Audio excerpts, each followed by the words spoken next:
All right, welcome everybody to Presidential Hey, Survivor. hey, yeah, here we are. Presidents. This the election season, baby.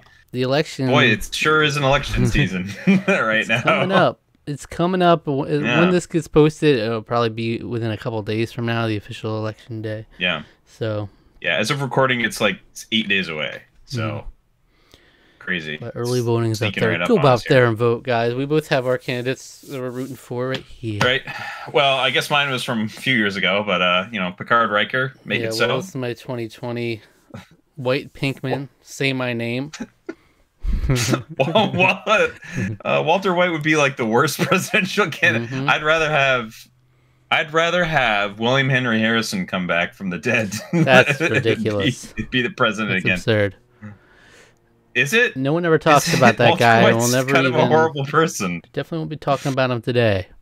All right. Not at all. Not gonna be So, talking about him so today. first of all, if you don't know what this is, if you're new to the channel or whatever, this is a survivor simulation. If you go to Brant Steele with an E at the end, BrantSteele.com, you can do simulations for like Survivor, Big Brother, some other reality shows. You can just plug in people as like cast members and just it'll play it out a season. Give you like loose details, alliances, votes, and we just kind of make up the story from there, add in the imaginary details. And so we thought it would be fun to do a presidential edition. Now, I'll preface this by saying that we're going to try to be as like lighthearted about it, or it's not going to be trying to actually sway you politically in this. It's going to be about Survivor, an imaginary game of Survivor in which presidents play. All right, so we'll make jokes at their expense here and there. Obviously, I asked it. You have to. You have to. obviously, we have our own biases, so it's possible that affects it, but we'll try our best. We'll try our best to be objective. Keep it in check. I mean, this is all just for goofy fun, really. At the end of the day. So. Yeah, it's just a goofy thing. I will say though, Survivor in the past, we've talked about issues with diversity in casting, and this is just something else right here. We got 16 men. Oh man, one of them is black. Men. What's going on? The rest are white. It's just absolutely. And some of them own slaves too. It's awful. It's like, oh geez, it's horrible. It's awful. At the end of the day, at the end of the day, there you go. There's a real mixed bag of some like a lot of morality issues in the mix here as well. I essentially divided the tribes roughly based on Democrats, Republicans. Obviously, you look at these tribes, you look at all of them, they're not like in agreement with a lot, except for like the more recent ones. It's all over the place, but it's also kind of ignoring the flip in the 60s as well. So it's kind of all over the place. So there's not only the change in how the parties look, but also a couple of them didn't even fall into those parties. So we just kind of fit them in there. But we'll go into the tribes. We have the Asa tribe, which is Fijian for donkey. And we have the Elefanti tribe, which is Fijian for elephant, the Democrat-Republican thing. But let's go through our cast, shall we? All right, let's see how we think we'll do. Our diverse cast of characters. It's a real sausage fest, and like essentially how I see it, it's a survivor simulation. So it's a simulation. So we can take these people from different points in time. I kind of see it as like the height of their presidency, or like for the most part, like the most recent point in that person's presidency is probably when we take them from. That way you can have like the full breadth of reference to their body of work. Or someone like Joe Biden, Donald Trump, I'd say like up to present day, versions of them. But all right, Asa tribe. We have Andrew Jackson. He's gonna be completely unhinged, an absolute unhinged king. Responsible for the Trail of Tears, famously. There we go. Everybody loves him. Everybody loves Andrew. He's on our 20. He's on our $20 bill. 20. And it was a very drastically increased the power of the presidency in his rule. So, and he was known for just like, he would get into duels with people. Like he would fight somebody. He'll fight a dude. So like, he'll fight a man. Most likely to get just removed from the game. Probably, he's up there. I will say it's interesting going into this because everyone here has won a vote, right? They've won the jury vote of the people. There you go. In some way, shape, or form. And so it's a game all about voting and alliances. We'll see some interesting alliances form, maybe some bipartisan alliances once we hit the merge. It'll be interesting. We'll have to see that. It's going to be interesting to see. I will say also, I didn't preface this before, we decided to base this off of Survivor Borneo, the original Survivor season. So we're going to be hidden immunity idols, but we wanted to have a final 2, but we also didn't want to have a full cast of 20 like Micronesia, and it's possible Micronesia would be in like our Tarqaron All-Stars simulation anyway. So yeah, because we threw around some ideas, so like there will be like a couple notable people missing. But there was like some others where we're just like, do we really want to have them in there? I don't know how much we really have to say about them, But, yeah, we got a solid cast of like the good, the bad, and the ugly here. And like most of the modern presidents and then some of the most notable ones. It felt like it was a pretty well-rounded cast. Thought it would be more thematically appropriate to end with a final 2. Right. The elections tend to. I mean, some of these didn't, I guess. But yeah, those are outliers, so... But it'll be interesting. Borneo does not have any sort of tribe swap, so it's truly just stick into your party until we reach the merge and see what happens. So we'll see. Hopefully one doesn't get blown out of the water. Game. All right, so Andrew Jackson, everybody. Yeah, there we go. Next up, we have Barack Obama, and of course, you have to have him. He's gonna be. I feel like he'll be a threat in terms of like a final tribal council situation. I think he'd be pretty good there. Probably a physical threat too, a little bit. Is he a lawyer? I don't actually remember his whole background before he became a. I forget what it was. I thought it might have been, but I'm not sure. But yeah, I mean, this sounds familiar, but I actually don't remember. But, he's top of mind when you think of the Democratic Party in the recent times. Yeah, for sure. For sure.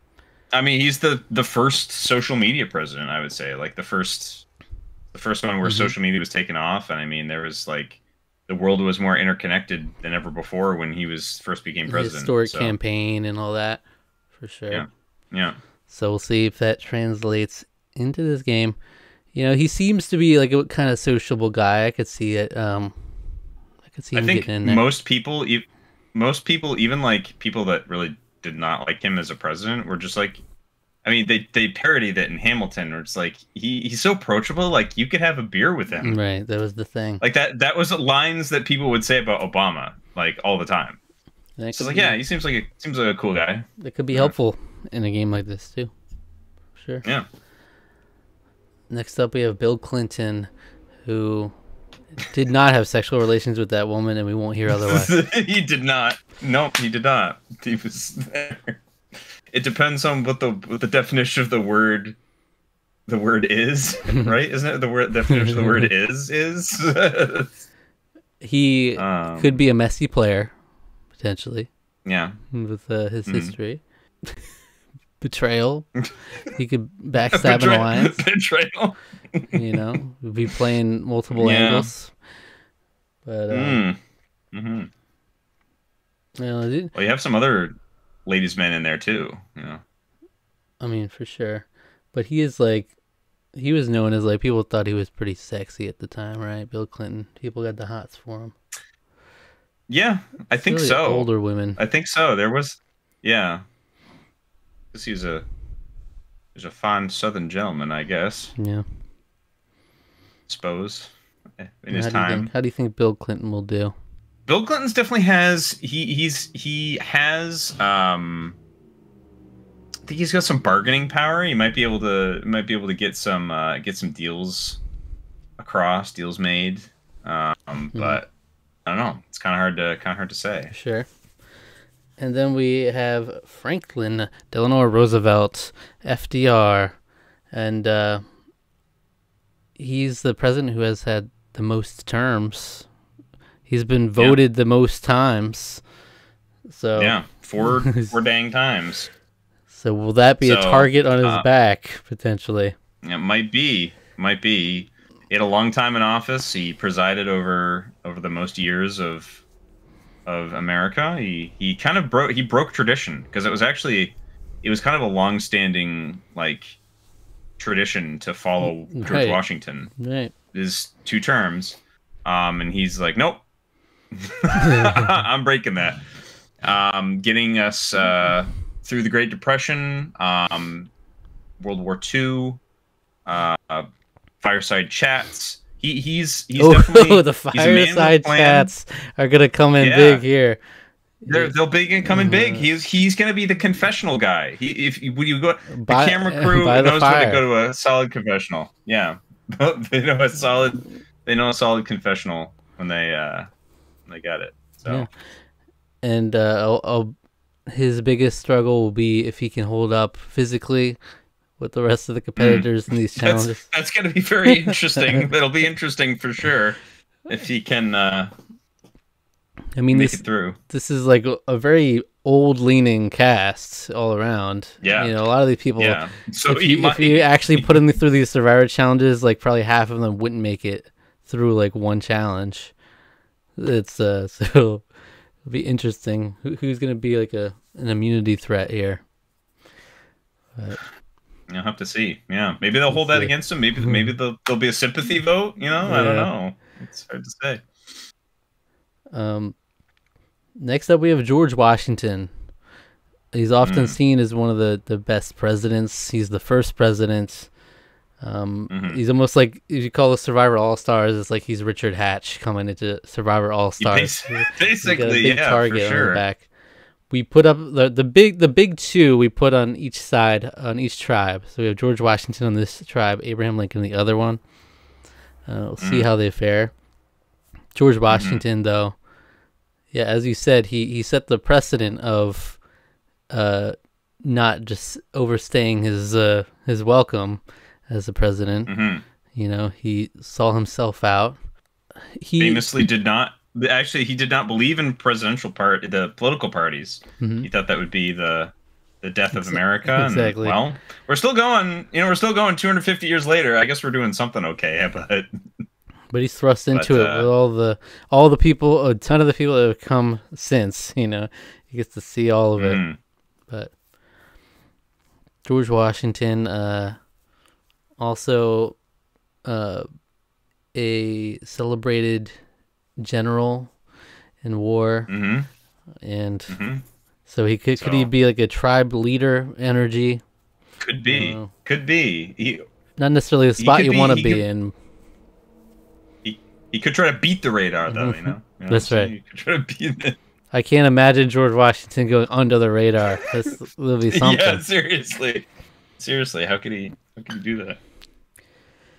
Next up, we got Joe Biden.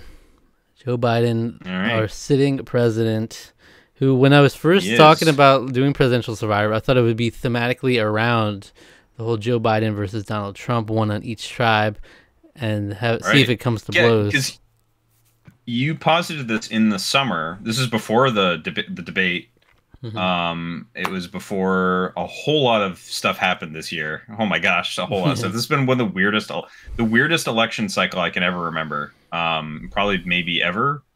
I kind of hope ever, because I'd like a return to some sort of normalcy after this. Who knows? But in any case, you threw this idea back then, and then, well, as it turns out, is not running for president this go around. So. But we'll see. Maybe for his pride, this would be a good win for him. If he could pull this out, winning Survivor.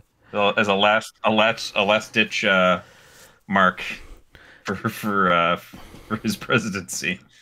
He's another one I'd say would struggle in these challenges. Any of these older guys are going to, but I just imagine him running along, Joe and trying to run along in these like any little like obstacle course or whatever they got going on. Yeah.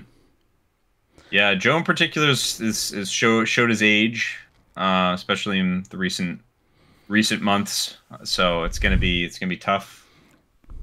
Some days are better than other days, so hopefully he gets some good days. He needs some good days here. Good days ahead of him. Yeah. You need 39 of them. Now, I will say, this is a tribe of 8. I'd say that block of Joe Biden, Barack Obama, Bill Clinton is a little dangerous because they're all, still on good terms actively. And that could be, like, connections where a lot of these others might not so much have them. Yeah. We do have John F. Kennedy coming up next. Now, with a couple of these people, we hope they keep their head on straight going into the season. Yeah. And no distractions, no distractions, I mean, just keep his head on his shoulders. Pretty lady, is what I'm talking about. Oh, okay, that too. Yeah, that should probably happen. Boy, he got blindsided. Oh. He knows what it feels like. He knows it better than most.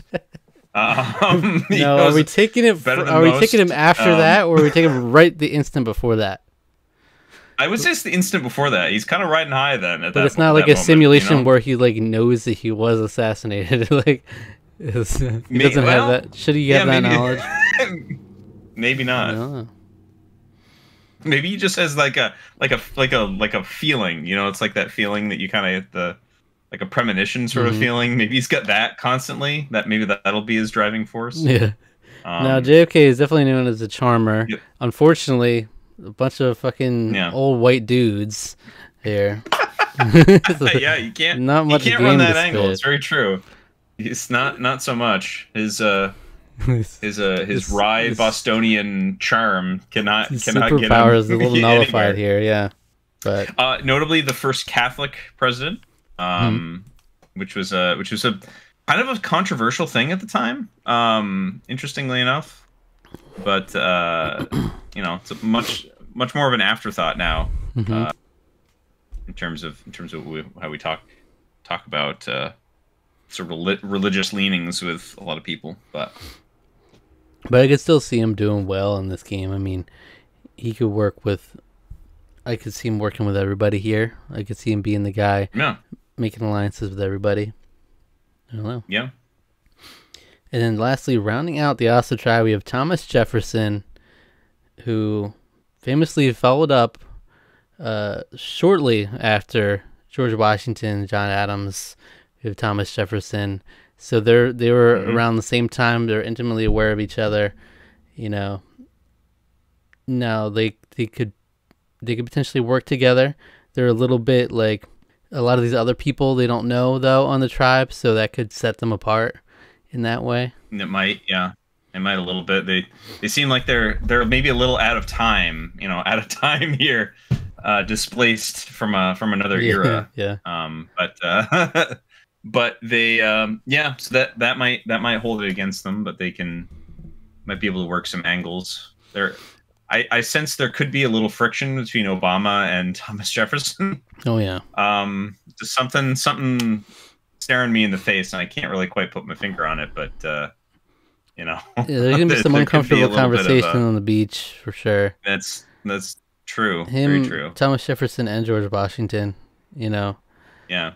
I could see Obama, just targeting those two straight out of the gate because that's like a non-starter for me. Yeah, it's just like that's. Yeah, but Thomas Jefferson. It's like maybe you can find a little common ground maybe with George because George Washington was not, despite the fact that he owned slaves, he did free all of his slaves at the end of his his presidency, and it had been slowly decreasing the numbers of them over time, and clearly was convicted about the whole thing, but Thomas Jefferson didn't really. Thomas Jefferson ain't shit for that, so, and I see him being an easy early target on this tribe. But he known how to make a deal, the Louisiana Purchase. So he can seal the deal when he needs to. Big time, yeah. Big purchase, huge, the biggest purchase. like tripled the land size of the United States. It's impressive. Was he ambassador to France as well, famously? Famously beforehand, yes. So I feel like an ambassador is also well equipped for a game like this, you know. For sure, you know how to make connections, personable. So he could try to sway some people. I don't know. It's gonna be interesting to see how that all turns out. That's our ASA tribe. Andrew Jackson, Barack Obama, Bill Clinton, FDR, George Washington, Joe Biden, JFK, and Thomas Jefferson. Interesting. There we go. Now, if people were wise to it, though, that because I feel like Joe Biden, Obama, Bill Clinton, they're gonna be off talking all the time. It's gonna be obvious they're a clear trio. If the others are wise to it, they've been together. Get one of them out early on. Too Wake many, up a little alliance too much power in numbers right there. Yeah. And it's like Obama and Joe, they're not going to turn on each other, you know? Oh, right. You wouldn't think so. But you would think Obama and Joe, they're a pair, plus Bill on the outside of that. We got George Washington, Thomas Jefferson are a pair. And then we got JFK, FDR, Andrew Jackson in the middle. You know, Andrew Jackson, I could see him rubbing the camp the wrong way as well. Yeah. He's not the most pleasant guy, but, you know. Let's see the other tribe, the Elefanti tribe. We mentioned before, Abraham Lincoln's over there. That guy's got a reputation. He'll have a bullseye on his head as well, I have to imagine. And you got to keep his head on, too. That's for damn sure. You never saw that one coming. Never saw that one coming. He's a little bit of a mopey guy, a little bit of a he's suffered basically from depression, I would guess, through most of his life, but was somebody who firm, strong hand, knew how to get people together, reach across the aisle and work together with people that didn't necessarily see eye to eye. Very famously his cabinet. So now, Honest Abe, could that help him? That reputation help him in a game like this, where otherwise he might be a threat to the others. Especially we got some egos that might come into play. That's obviously a factor as well. We got that. But to say maybe it's he's Honest Abe. What's he gonna do? You know, he's always telling the truth. Just like he's the truth teller. George Washington can play up his whole shtick as well. Right. Never tell a lie. But never tell a lie. Abraham Lincoln almost always is referred to as the best, if not top 3 minimum on most lists I see of the best presidents. Yeah. So he's easy. I think it's an easy way to see, guiding the country through its most tumultuous period, and doing it with a steady hand. I think one of the most telling things, all presidents age throughout the presidency, right? You know, you're in charge of the country. Obama got white hair by the end of his second term, but seeing the difference between Abraham Lincoln, his first term, and him towards the end of his life. Thankfully, he grew the beard, but I mean, even still, you can tell how gaunt that man became through the course of those 4 years. That aged him 15 years or more. Yeah, only from incredible. 4 years too. Right. Yeah, it's pretty amazing. Now, he's responsible for the Emancipation Proclamation, famously the Gettysburg Address. So he can string some words together. Let's say that. He knows how. He knows how to do that. That's for sure. And next up, Donald J. Trump. He's here. He's a producer's dream to have on the island. He is a producer. He had a TV show. He had several TV shows already. Famously real estate, fired people on that TV show, and then he fired people as president. And Yep. An unprecedented election that he won as well. Like, as someone who had no political experience coming into the sphere, wild. But he's gonna be, I feel like, hard to trust.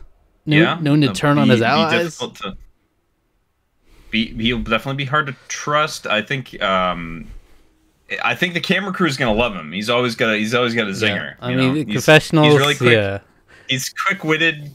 He's quick on his feet. He always knows how to make you laugh. But can you trust him at the end of the day? It's hard to say. There's no way. I mean, he's going to be in this confessionals the whole time, the most like talking himself up the entire time. I have the best alliances. You wouldn't believe it. Is it the best? Only the best. Now, recently, for Donald J. Trump on Joe Rogan, Donald Trump was very passionate about the Lincoln bedroom. He really likes the Lincoln bedroom. He really? So beautiful. I haven't. So. Oh, okay. Well, he was really taken aback by when he first got into the White House, the Lincoln bedroom. So they have that connection. Yeah. But my prediction, he goes for Lincoln immediately. I think he just immediately targets Abraham Lincoln. I'm trying to. Hey, at least I survived my assassination attempt. I survived 2 of them. He literally, he'll say that. You survived 1. Yeah, I survived 2 of them. How many did you do? 1. It's just 1. There's a couple of people coming up in here actually that have had assassination attempts on them. Abraham Lincoln was assassinated, and there's 2 more coming up who had assassination attempts. One got a shoe thrown at him, so they've all gone through some stuff. I don't know if I would consider that an assassination attempt. No, he's a third. I was just mad. Okay, but I mean, you can go on about Donald Trump. There's too many layers to it. Yeah. Now, hopefully, we could go on. He's not like the first boot, because he could really add some chaos to the merge. Like, I want to see it. I think we're living for it. Yeah, but George W. Bush is coming as well. He had a shoe thrown at him. That's what I was referencing. He did. Yep. George W. Bush has the record for both the lowest approval rating for president and the highest. He has both records. Okay, so that's incredible. It's pretty incredible. Incredible work. That's kind of amazing. It was right after 9/11 was the highest. Yeah, so. Of course, yeah. So because honestly, in such a difficult scenario, I think he was in being in a political family, the Bushes, being well suited to take care and guide the country through a difficult time. I think he had the right stuff that was needed at the period of time. But in the years after that, the Afghanistan and Iraq wars, very unpopular, pretty brutal. Was not the most eloquent of speakers. He took a beating from the press, oh boy. Mm-hmm. I remember that was like growing up. That was like, I remember being like, boy, people really just hate George W. Bush, and I'm just like, I on one hand I get it because like the wars suck and they're horrible and a lot of people are dying, but he seems like an okay guy, right? But he also, at the time... His vice president was not an okay guy. His vice president was like Satan, basically, but... At the time, this was pre-Trump, and he was known as, like... Everybody was, like, always how dumb he is. It's like, what's the next dumb thing that George Bush would say? Like, he had the biggest gaffes in the world. So that was a thing he was known for. Is our children learning? I hope we get a confessional with him where he's talking to us, and then he goes, like... Now watch this drive, and he whips out a golf club, and he hits one out of the park. But that would be good. I think that will nullify his threat level, just his like overall demeanor of being like the old country boy. People aren't going to see him necessarily as a threat, right? So that might be at a disadvantage in some. He gets his phone call is from Dick Cheney. He comes in and Dick Cheney tells him what to do. It's just like yeah, his loved ones. If we have a loved ones, the loved one, it's not Laura. No, it's gonna be Laura Bush, and then well, in Borneo, what did they have in Borneo? Did they have anything? If anything, it was probably like an ancient like computer technology. You know, like yeah, like a video on a flip phone or some shit like that. You know. Yeah. Did they even have that in 2000? I don't even know if they had It'll be good because like we have modern presidents and it's so outdated for them that it'll be so far ahead of technology for others. They think we're magic, basically. All right, next up we have John Adams, who opposite the tribe of like Jefferson and Washington, who he has connections with in different ways. John Adams he's not known to take criticism well, just like Donald. He's not known for it. Famously, like the Alien and Sedition Acts, he was known for that. Not the best move. Not the best move. That's basically unconstitutional. But yep, he was basically like he wanted like the press to only speak positively of the president. Kind of against everything you stand for, but I don't know how that translates to Survivor at all. I don't know. Maybe he won't stand for people criticizing him during tribal council or during like tribal council. Yeah, he just won't stand for it. Absolutely not. He might get into some heated disagreements. By the way, we didn't even get into it. Donald Trump writes itself when if he gets voted out. We won't hear the end of it. He probably he'll refuse to leave the tribal council area. Certainly not immediately. He's certainly not leaving immediately. Scumbags. He'll be like he'll be like there'll be his final words. They'll be like, I think they need to recount the votes. Like this is not. I did not just get voted out. The count. Yeah, he'll just yell out and talk. Oh yeah, mid vote he'll stop him like. Yeah. It's over. Stop the count. Stop the count. But also with George Bush, an insanely close election for George Bush. I mean, the tightest of margins. Like, Jesus. Yeah. So recounting Florida how many times? Yeah. But John Adams, how do you think John Adams is going to do? I can't imagine too well. So John Adams was still a highly respected orator, a highly respected speaker.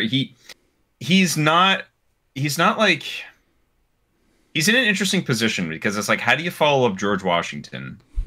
And he definitely doesn't have like the best presidency, but he is one of our founding fathers, so he does have some credentials backing him, but yeah, it's I don't know. It's gonna be interesting to see him try to navigate these even more crazy and people who can't take criticism even more so than him. Yeah. So next up we have Richard Nixon, a man who needs no introduction. He's not a crook. I am not a crook. No, certainly not. I'm not a crook. Famously, he was gonna be not a crook. They were gonna remove his ass from office, and he saw himself out. It was not a good look. He's looking for some redemption here, I think, reclaiming his name in this game. Yeah, there better not be a challenge called having to do with water or gate or a hotel of any kind. Yeah, no tapes involved. No tapes, none at all. Deep throat, none of that. None of that stuff. How do you think he's gonna do? Well, here's the thing. Richard Nixon ran very effective political campaigns. He was a very jazzed, not like musical form, but it was a very like political campaigns at that time were like reaching a different level. Television was being like a lot more integral in terms of the election process, and there was an energy behind a lot of his campaign when he was running. And I think a lot of the you know, I think unfortunately a lot of what he did in office is just slimed, you know, down from the whole scandal. Yeah, I don't know. I think he has the flowers to be able to get people excited, energized, and ready to do the whole Survivor thing. But is it fair to say he's his own worst enemy? Probably, yeah. He could. You could see a reality where he spins a lie against someone, but then he like self-reports. You know, he like because he needs to get credit for spinning the lie, and he needs everybody to know that he spun that lie. You know, just for the history books to remember. Right. And then he gets himself caught up and out of the game. I could see that. So we could have trouble there. Next up, we have Ronald Reagan. Big R. The big R. He's in survived an assassination attempt. Here we go. Survived an assassination attempt, and he an actor extraordinaire. You know, he could act. So he's experienced doing that.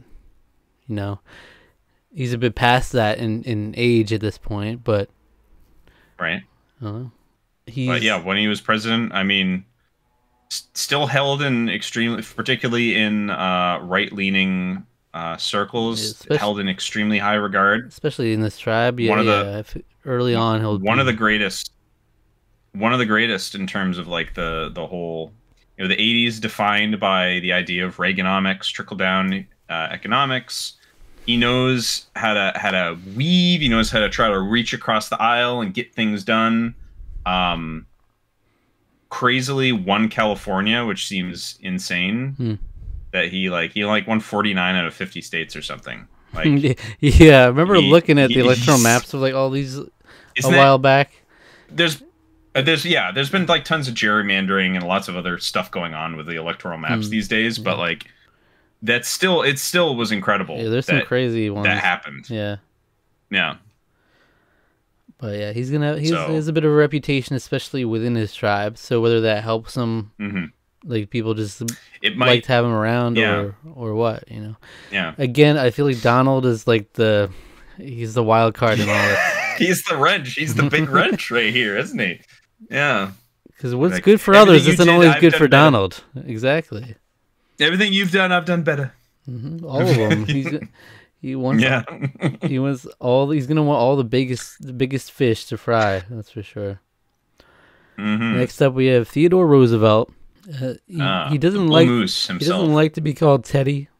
You know, a lot of people refer to him as Teddy. Well, we have teddy bears thanks to him. Teddy bears, yeah. TR. Yeah, he's certainly an outdoorsy guy. You feel like he's the most equipped out of these people for that. And probably anybody out here, I think he's easily the most equipped. He knows his way around the wilderness. Knows his way around a park. I'll tell you what. The national parks. Definitely one of his. Do you think he gets an alliance of like the tough guys and calls it the Rough Riders, and it's like his alliance? Yeah, that's the alliance, the Rough Riders. Who is in this group? That is the question. I don't think you necessarily have all the tough guys. Well, yeah, George Washington, Abe Lincoln, Andrew Jackson. They could be right there. I think that's the Rough Riders. Yeah, it might be. This is probably the best guy. Might be right there as the Rough Riders. He'll be interesting to see how he does. Another Roosevelt. Well, that's another Roosevelt. This is his. FDR was his nephew, I believe, is the connection. No, that's a conflict of interest. That's how that works. I think that's how that works. Yeah, I don't know. I don't know if people will want him to get to the merge then, considering that. Yeah, we didn't have HW and W. Yeah, we didn't have HW. We didn't have Quincy Adams. Yeah, Cousins. So we didn't have any of that going on. But well, they had Samuel Adams. Hey, speaking of which, I'm drinking a Samuel Adams right here. Speaking of political, we've got another relative, but yeah, so that's interesting. That could be something to paint a target on him too. Now, rounding out the cast, the last and most certainly not least, it's William Henry Harrison, baby. Hey, William Henry Harrison's term lasted exactly 30 days. In a game of 39 days on Survivor, the story writes itself. Will he be able to make it that extra 9 days? That is really the question here, isn't it? And it's funny because he was outside so long, delivering a speech in the rain. In the rain, that he succumbed to what was it, hypothermia?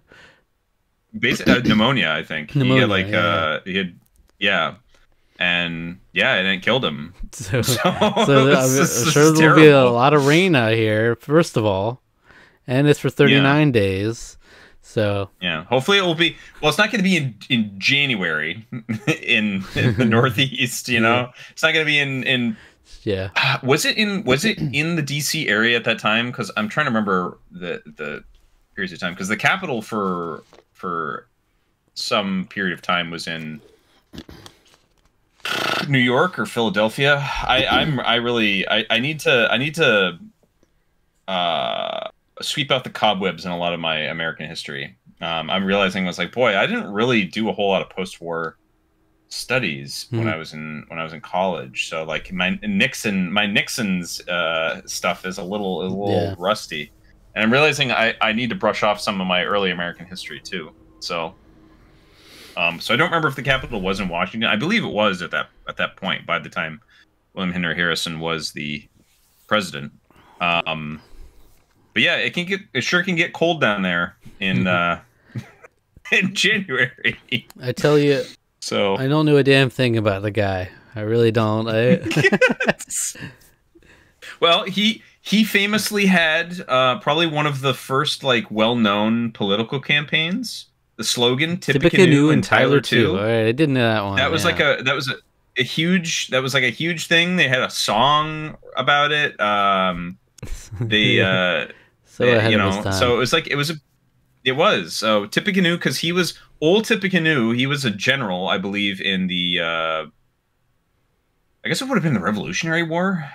Would it have been that early, or maybe it was in the kind of in the War of 1812, because he died before that. So maybe it was War of 1812. This is what I mean. I need to brush some of this off. As I was a history major. I don't know. Tippecanoe and Tyler too was like the Beyonce of its time, though. It just like it was huge for him. Yeah, it was big. It was a big deal. Tyler took over after him, and we all remember him so well. We all remember him extremely fondly. Also,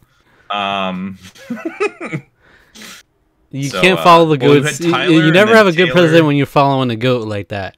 You know, you have Lincoln and his follow-up, not too hot. You have Washington, his follow-up, not too hot. William Henry Harrison, of course, you can't follow it up, is going to be a mess. So, yeah. William Henry Harrison is kind of like, if this is Survivor All-Stars, he could be like the Amber of the cast. Like, what is he doing here? Could be. And he could win. Yeah, what's going on? Yeah, he could very well. Here to redefine his story here. He might win Presidential Survivor. He didn't accomplish a ding-dang thing in a month because he was bedridden. But, I want a list of accomplishments. William Henry Harrison, just to refer to. He's just like, in presidential list, does he even count? Like, it's like when people are telling like most popular presidents, it's like, he shouldn't even make the list. He wasn't in long enough to do anything. Yeah. No, I mean, obviously, we're all talking about them generally from their presidential terms. All of them have all this prior experience as well. Many of them with multiple different positions. I mean, we didn't even mention Andrew Jackson was a general as well. Starting a long line of, well, I mean, General Washington, obviously, I guess, is the original start, but elder statesman. He was already very politically involved in the whole founding of the country. But Jackson was also a general. So yeah, continuing on a history of military figures that go on to become president. So yeah. All right, let's get into this thing, huh? Shall we? Let's go. We've talked long enough. Let's get into the nitty gritty here. Let's play Presidential Survivor. That's right. 39 days, 16 presidents, 1 survivor. Because all the other ones will be assassinated after the event. That's right. That's what happens. There's no vote. There's no vote at the jury. There's no like. All right. There are no alliances on either tribe. You know how it goes. Starting off, wow. At the immunity challenge, all right. Tribes will carry. It's just no one's. They're all just kind of trying to get acclimated to everything starting out. I even ran some sample ones, not with this, but just with other simulations, just to see. And I kept getting like so many where they had no alliances for like the first 3 episodes. I'm like, wow. They're really just trying to get used to this whole scenario. So the immunity challenge: tribes will carry a raft through a course of water and land to light a series of torches. All tribe members must be touching the raft at all times. At the end of the course, one tribe member will light a fire spirit and will win reward and immunity. Total classic right there. Man, that brings me back. Fire. Yes. Yeah. And the winners of the immunity challenge are the Elefanti tribe. They also win 50 waterproof matches. Ooh. Now, well, hey, Tiara knows a thing or two about do's and don'ts. Yeah. And I feel like TR could be a challenge beast. He could be carrying that tribe. He could be, yeah. Yeah. All right, so in the Asa tribe, we're going over the Asa tribe first. For whatever reason, they like to do that, just always in the same order, even though they're going to tribal council. Over in the Washington tribe, Washington and JFK have a small fight. Oh, okay, interesting. I wonder what that could be. What's going on there? Yeah, I wonder. Maybe he blames JFK for being, I don't know, distracted or something. Oh yeah, thinking too much about Washington.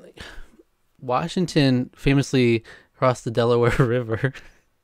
He knows a thing or two about crossing some rivers. Yeah, I think he can direct some troops. He was pissed at JFK's performance in there. He was just like, you would think JFK would be one of the better performers on the tribe too. Maybe, but maybe he was like in charge of.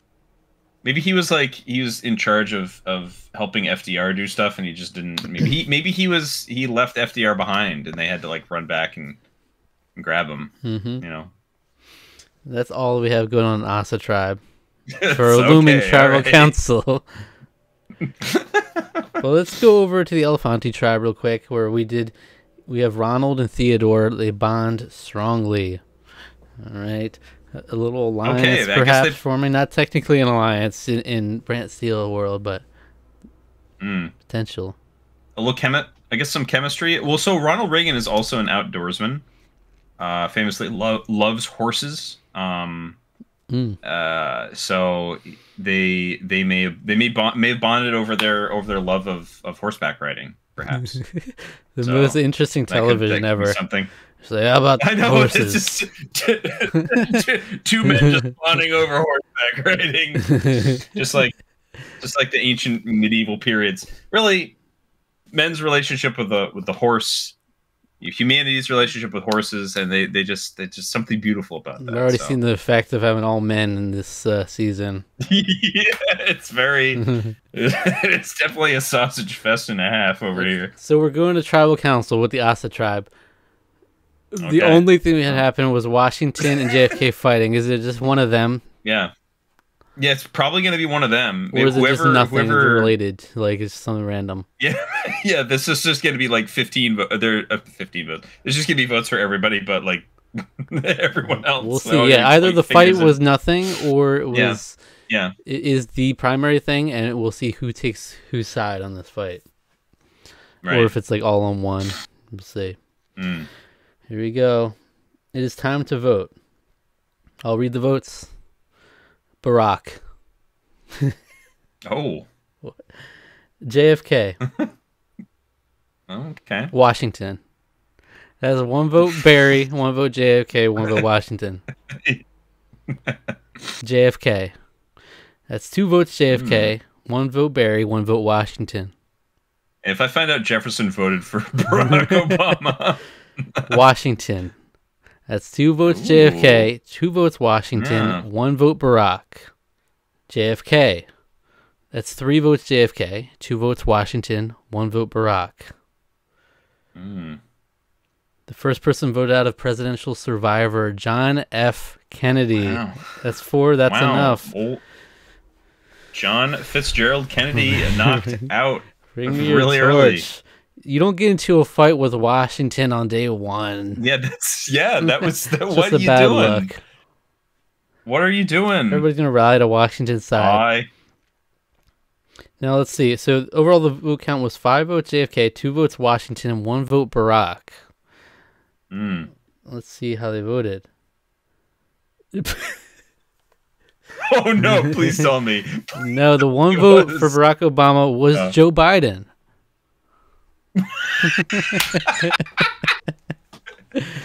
Listen to me. You think you're better than me because you came before. Listen, we're gonna beat JFK. Yeah, I completely believe that he was confused and thought he was voting to like give someone something. Yeah. Oh, that's man. what I believe, at least. Yeah. Or Joe just wants to throw some chaos. Maybe I'm not giving him enough credit. He just wants to throw it out. He's like, obviously, I didn't vote for Barry. He's my number 1 guy. Yeah. Yeah. I lived in his shadow. I lived in his shadow for long enough, though, man. Let me tell you. Look, man. But also, I didn't vote for him. Also, it wasn't me. Barack Obama voted for George Washington. Fair.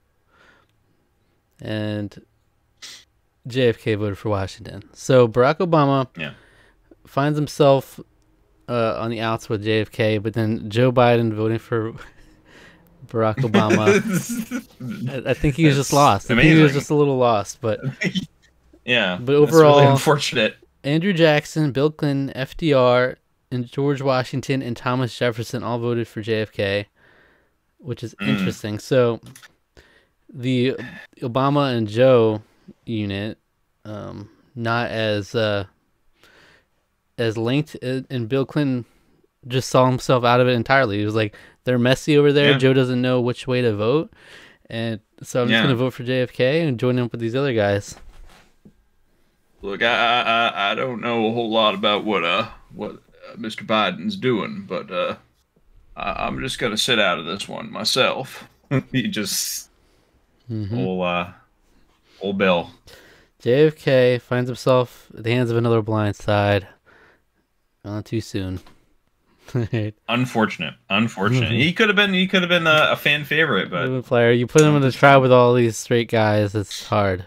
Yeah, they're just like, nah, we can't have this guy. He's too attractive. He's making me feel things I don't want to feel. You're kind of a good looking guy too. Barack Obama, you're kind of a good looking guy too, but you gotta get rid of him first. All right. On Asa tribe, there are no alliances. Elefanti tribe, no alliances. We're going to have a reward challenge. All right.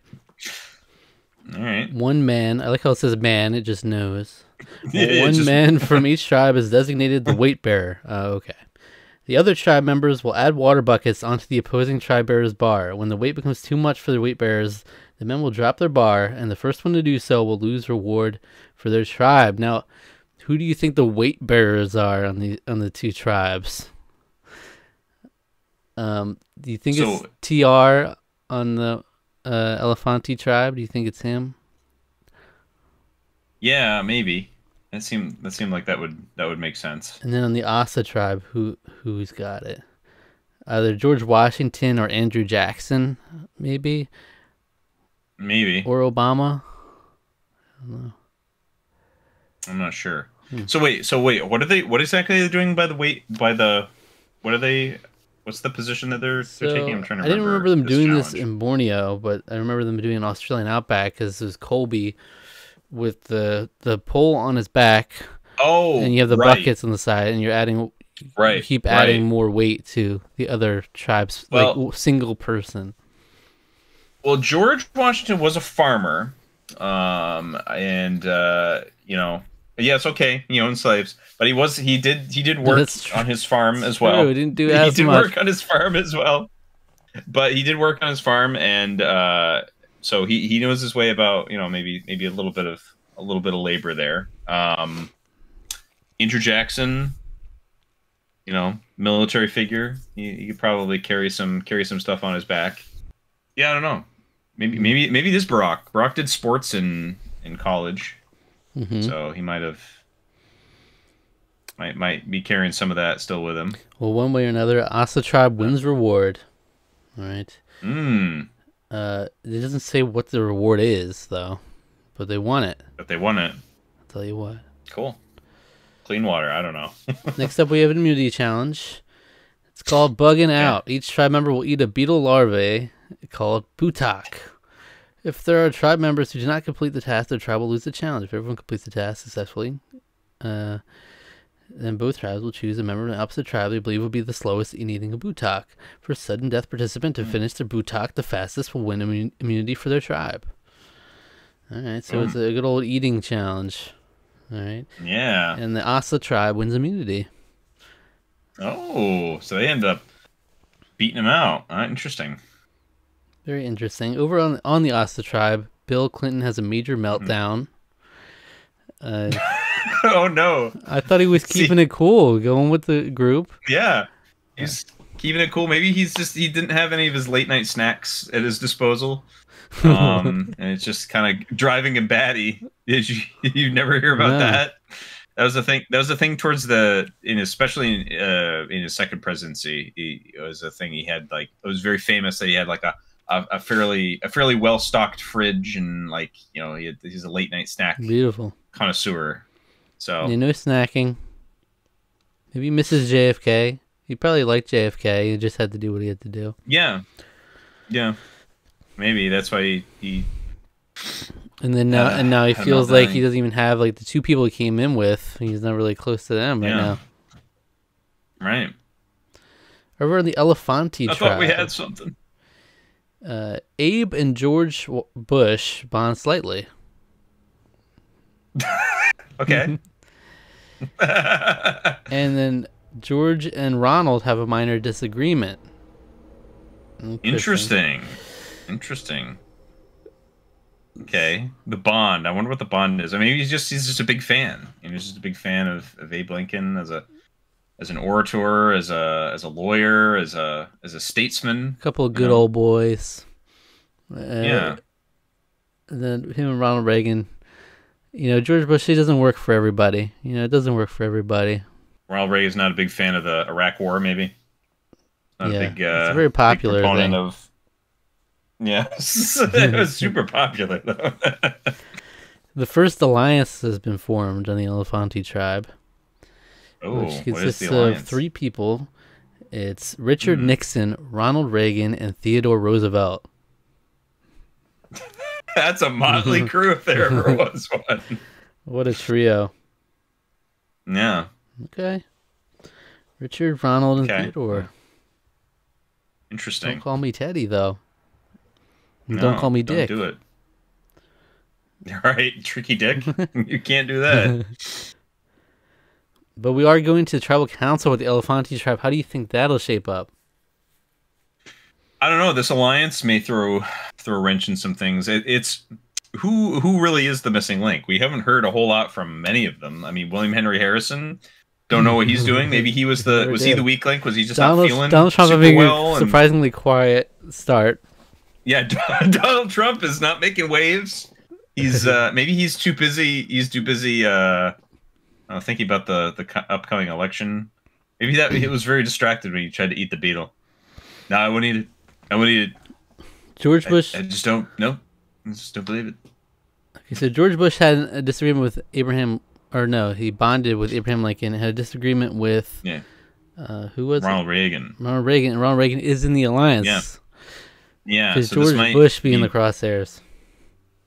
W's demise, maybe. I don't know. We'll have to see. It's a possibility if he has the other two on his side. We'll see. See, it is time to vote. I'll read the votes. George.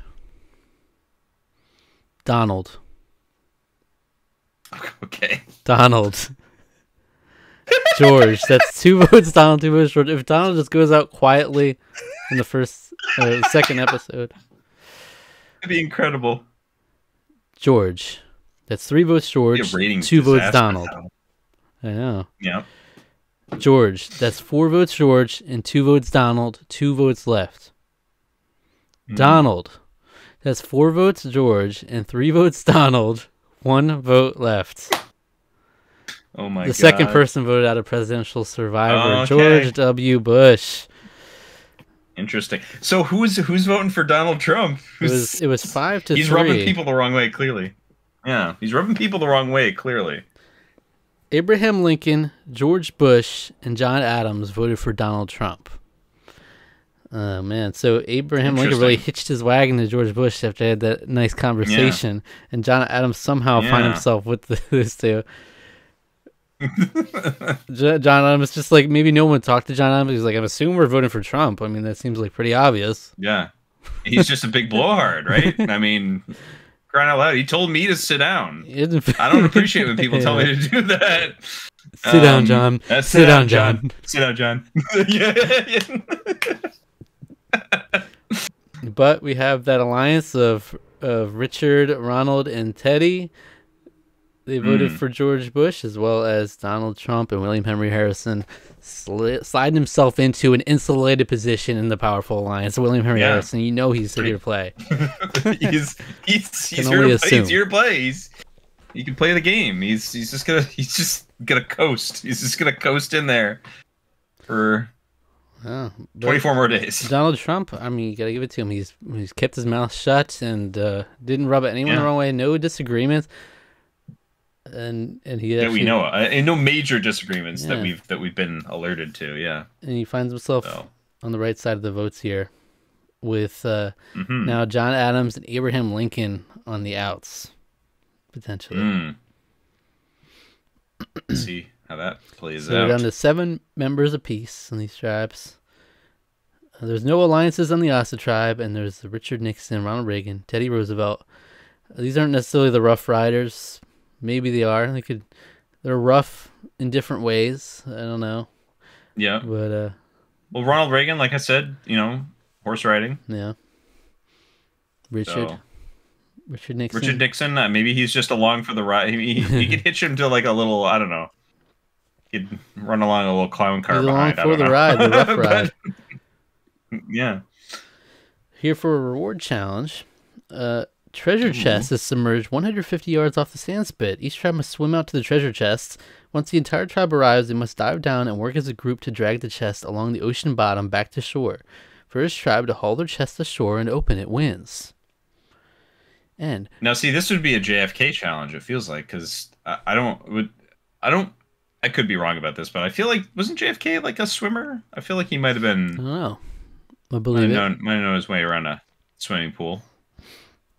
The Elefanti tribe wins reward, and they win the treasure chest, which contains fishing supplies. All right. Who on that tribe? How about that? It's probably just Teddy. He's the provider on that tribe.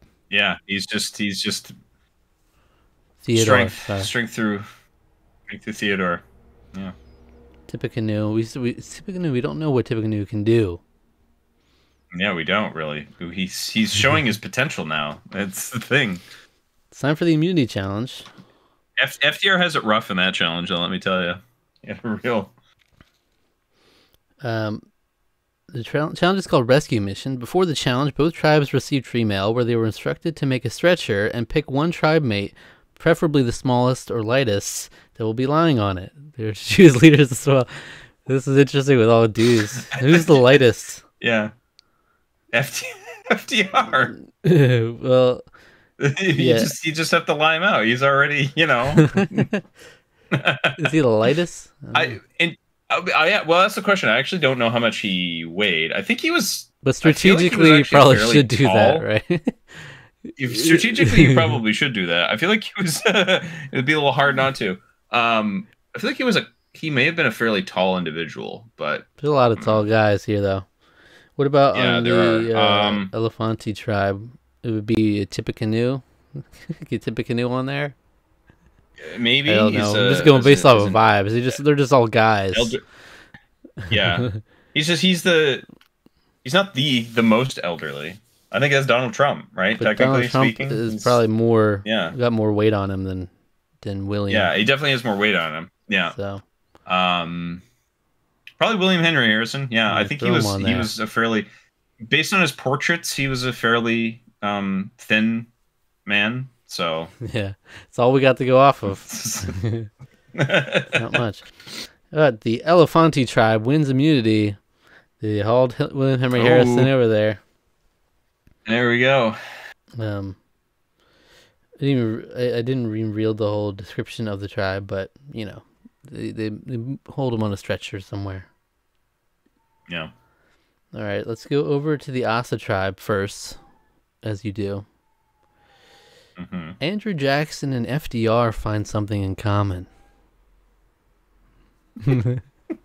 Okay, all right, interesting. What is that? I wonder. It's hard to think. Spending a lot of money. Yeah. We sure did have a lot of money spent during both of their campaigns. So, love spending money. Yeah. Big plans, big ideas. That's right. Big projects. Big, huge projects. Yeah. Massive. But, and then we have George Washington and Joe Biden find something in common as well. Aw. Hey, Jack. It's Jack. Jack, I like the cut of your jib, Jack. I like the cut of your jib, Jack. Look, man, look. All right, you just gotta look fat. No, he didn't call. I don't think he called. No, that's what he's gonna say to someone else, like TR or something. Look fat. Yeah. Yeah. I wonder what. I don't know. Does maybe they're just talking about like democracy and law and both believe in democracy. What a low bar we're at. What a low bar. Me and you, the only guy I can something trust. in common. Yeah. All right. Well, they are both older men. Maybe that's right. They could. Certainly couldn't get that from anybody else in the tribe. They had to. That's old specifically what they're buying. You can't get that from anyone else. And then an alliance is formed. Our only alliance on the Asa tribe between Andrew Jackson and FDR. They're making it a real deal. The power duo. Well, there we go. The big deal.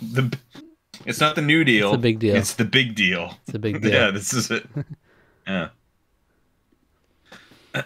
Now, over on the Elefanti tribe, Donald Trump and William Henry Harrison bond slightly. Really, I think you're underrated. Everyone discounts you out. Everyone counted you out. You stood in the rain. You stood in the rain those 2.5 hours giving that speech. I can respect that. Yeah.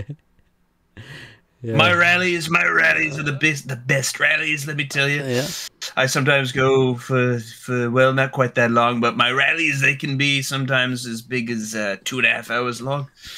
2.5 hours long, so I get it. Learn a thing or two from me about how to. You can have an enclosure.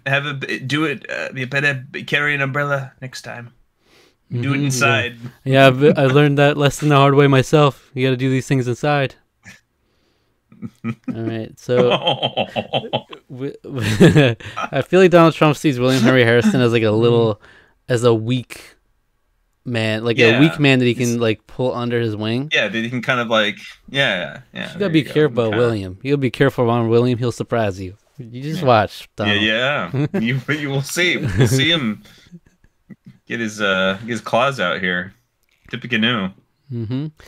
Well, we were going over to the Asa tribe for tribal council. Now, the only thing we had happen was like Bill Clinton had a meltdown. Okay, that's true. Bill Clinton had a meltdown. Joe Biden bonded with Washington, and Andrew Jackson, FDR, made an alliance. So, Bill Clinton, though, previously was on the right side of the votes. Last time it was Joe voted for Barack Obama, and then who else? Obama voted for Washington, and JFK got voted out. He voted for Washington, right? Right. So, Obama and Joe both didn't vote for the right person. Bill Clinton did, but he did have a meltdown. That could play a factor. It could. So 7 votes. It takes 4 to go. I'll read the votes. Bill. Andrew. Ooh. That's 1 vote Bill, 1 vote Andrew. Andrew. That's 2 votes Andrew, 1 vote Bill. Bill. That's 2 votes Andrew, 2 votes Bill. Bill. That's 3 votes Bill, 2 votes Andrew, 2 votes left. The third person, without a presidential survivor, Bill Clinton. What happened? Right. Oh man! Bill, maybe Bill realized that he would have to go back to Hillary if he lost, and then they were just like, "All right, well, we'll give it to you now." Yeah, I don't know what could have happened. Maybe he just was feeling lost. He didn't have Joe. He couldn't really rely on Joe, and but he got himself Obama in there. I thought he was going to be smooth sailing. Did. But there's really like a self-destruct, like a little self-destruct moment where we've seen that with players before, where it's like they're fine, but then their own paranoia or whatever gets the best of them, and it's like, well, we got to get him out. He's too much of a wild card now. All right, but there were all in all 5 votes Bill, 2 votes Andrew. So someone voted with Bill. Do you think it was? I don't know.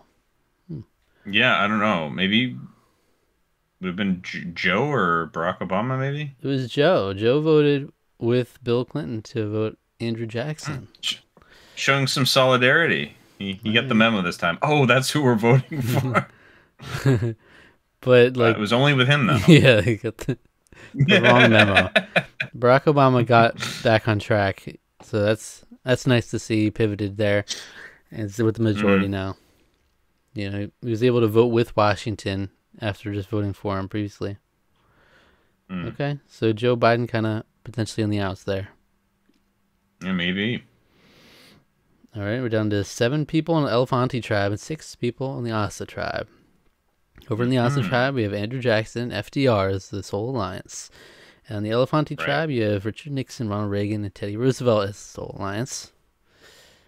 We're going to a reward challenge called SOS Signal. Okay, the castaways have to build a distress signal on the beach to attract the pilot's attention. The best distress signal wins. Hey, nice. All right, and the Asa tribe wins reward. Wow, TR did not get his tribe coordinated together here, I guess. Not visible enough. Kind of surprising, just for sure. Yeah. Again, they're not specifying what the reward is, so I don't know what's up with that. Yeah, that's interesting. Reward. Over the immunity challenge, it's called Buried Treasure. Tribes are to find a buried treasure map, then treasure itself. In order, the relay legs leading to the final objective were swimming, floating bridge balance, rowing, jungle running, then digging for the treasure. First to bring the trunk to the finished map would win immunity. This is, I think, famously, I think one of the first times when you and I were watching this was like, oh God, it was just them filming it. It was like kind of like a mess in terms of trying to visually figure out what was going on. Yeah.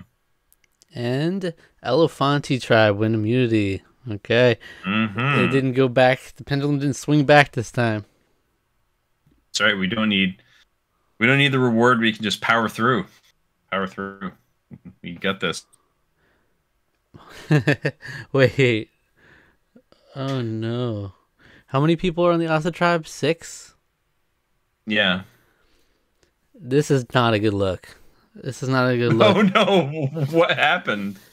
2 people get evacuated? No evacuations this season.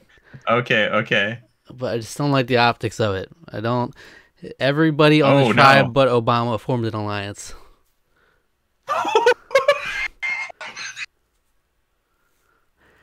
did Obama do? What did he do? Is this really how it's gonna happen, guys? Where's really Washington, Jefferson? This is what we're doing. This is what we're doing. Joe Biden, you're okay with this too?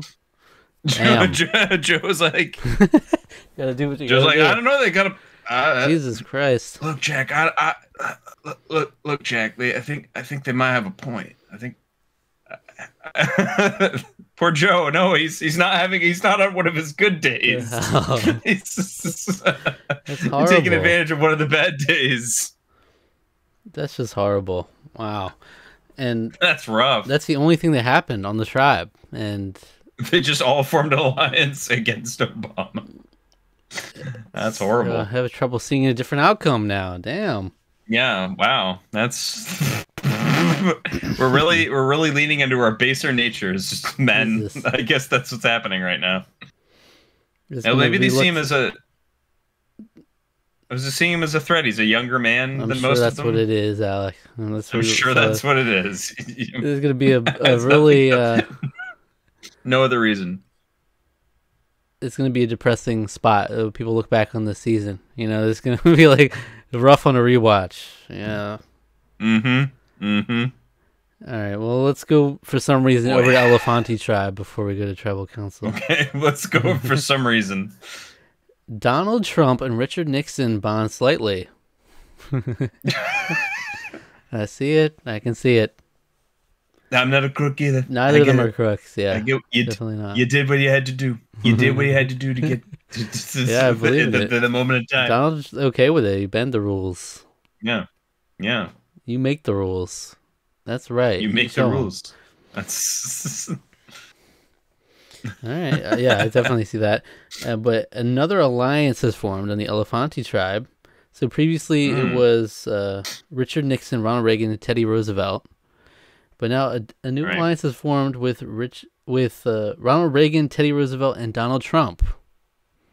So okay. So Ronald Reagan and Theodore, they have Richard on one side and Donald on the other. And even though they both bonded, they don't want to have it as one big alliance. They want to choose separate trios. Not so. Okay. Which is very odd. But maybe they want to play them against each other, and they don't know that meanwhile they were bonding as well. Maybe that might be a case there. All right, but we're gonna go to tribal council for the Asa tribe. Dear Lord, this is looking real bad right now. Maybe it'll be different than what we saw for no reason. It's time to vote. I'll read the votes. Joe. Oh no. What? Oh. Barack. So, there's something else that's happened, or Barack Obama ended up voting for Joe as the one. I mean, if this happened, then that's the biggest betrayal. Yeah, for sure. I don't understand it. I believe Joe told me up the river, and George Washington threw me right into the river. And crossed over right in. And in fact, it was he crossed over me. And in fact, Thomas Jefferson was really the one that pushed me in. This is fucked up. This is fucked up. I thought we were past this. Frankly, this is fucked. This is, All right, we haven't seen the votes yet. Okay, it's true. It's one vote Joe, one vote Barack. Yeah. Barack. That's 2 votes Barack, 1 vote Joe. Barack Obama. That's 3 votes Barack, 1 vote Joe, 2 votes left. The 4th person voted out of presidential survivor. Barack Obama. Wow.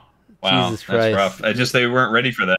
They weren't ready for they were not for ready. a black president, I guess. How could we expect this to have happened? We never could have anticipated this. throwing these You would have people expected together. Joe would be ready for it, right? But Joe... this actually makes, Joe thought he was given the horrible thing that just transpired, it actually makes complete sense that that would be the person you would vote for. Like, you really were just okay with all this happening, and you just jumped on board, like, happily. Yeah, just like... that's the ultimate betrayal. Look, fuck you, Joe. Yeah, just like... For all I did for you. Joe? Yeah. This is how you repay me. Damn, that's this is reminding me of those amazing AI, the president AI playing like games. Yeah. Well, fuck you, Joe. You just screwed me over. Yeah. I picked Tracer. I like Tracer. That's just it's really bad. It's a really bad look because Barack Obama, he was on the right side of the vote last time. It was all good. And then just randomly you all decide to band together and vote make an alliance without him.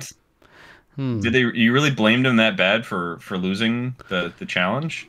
Not adding up. Joe, we all see it. Joe must have spun some lie about him or something to get them all on his side. Look, I just want the dignity of staying here for a little longer. You just got to get rid of him. Look, he served his time. He did a fine enough job. Look, you just gotta let's square it away. Okay. So that's how they spun it on the show, but we all know what just happened. Yeah, and I'm not okay. We all really know. Yeah, it's not okay cool. with it. Not it's cool, the way they edit these things is sick. It's frankly sick. Frankly, when it comes to the reunion, Barack is going to have some things to say if he even shows up. So this is either going to be like a really cursed season, or it'll be like maybe it was a good season once you get past the first little racist part in the beginning. Yeah, the first part where all of a sudden everyone's racist against where Obama. All the white guys teamed up on the one black guy in the entire cast. Jesus Christ. But the show must go on. Hey, it's Survivor. All right. Yeah, there you go, baby. All right. We're down to 5 people in the Asa tribe and 7 people in the Elefanti tribe. Let's see if they can swing it back. All of America is rooting against the Asa tribe for what they did. You know. Yeah, America. Imagine this is airing right now in 2024. There'd be like rioting in the streets. Absolutely. No one would stand for that. Yeah. All right, over in the Asa tribe, the alliances we have are Andrew Jackson, FDR, and the entire tribe. So, right, okay, and the entire tribe together, tribe strength. And then the Elefanti tribe, you have Ronald, Theodore, and Richard. You have Ronald, Theodore, and Donald. Ronald, Donald, and Teddy. Yeah, Ronald, Donald, and Ted. Here you go. All right. We're going to have a reward challenge called Choose Your Weapon. Only 3 members from both teams compete for this challenge. 1 person for each round. First to win 2 rounds wins. For the first round, they'll use blowguns, then a slingshot, and then spears. All right? And then the winner of the reward challenge is the Elefanti tribe. Of course. There you go. They win all the fruits knocked down from the challenge, plus 3 live chickens. That's what they want. What told them what you won that time? Why wasn't it doing that before? What the heck? All right. A lot of fruits. The immunity challenge time. It's called Shipwrecked. Both tribes must select 1 rower before they convene for the challenge. Then the rest of the castaways will be sent to the ocean wearing life vests. Mimicking a true shipwreck, the rowers must rescue all their tribe mates. Then the rescued teammates can help the rower in gathering up their other tribe mates. First team to rescue all their tribe mates wins immunity. Okay. And the Asa tribe wins immunity. All right. So they're able to hold on to their 5 members. I mean, this is another one. George Washington, you get him in the water. I mean, he's gonna do his business. He's gonna get them. He'll rescue his tribe mates. He'll get them. You know, he was the one rower for sure. He was the one. He was the one rower. You got him through. You let him through.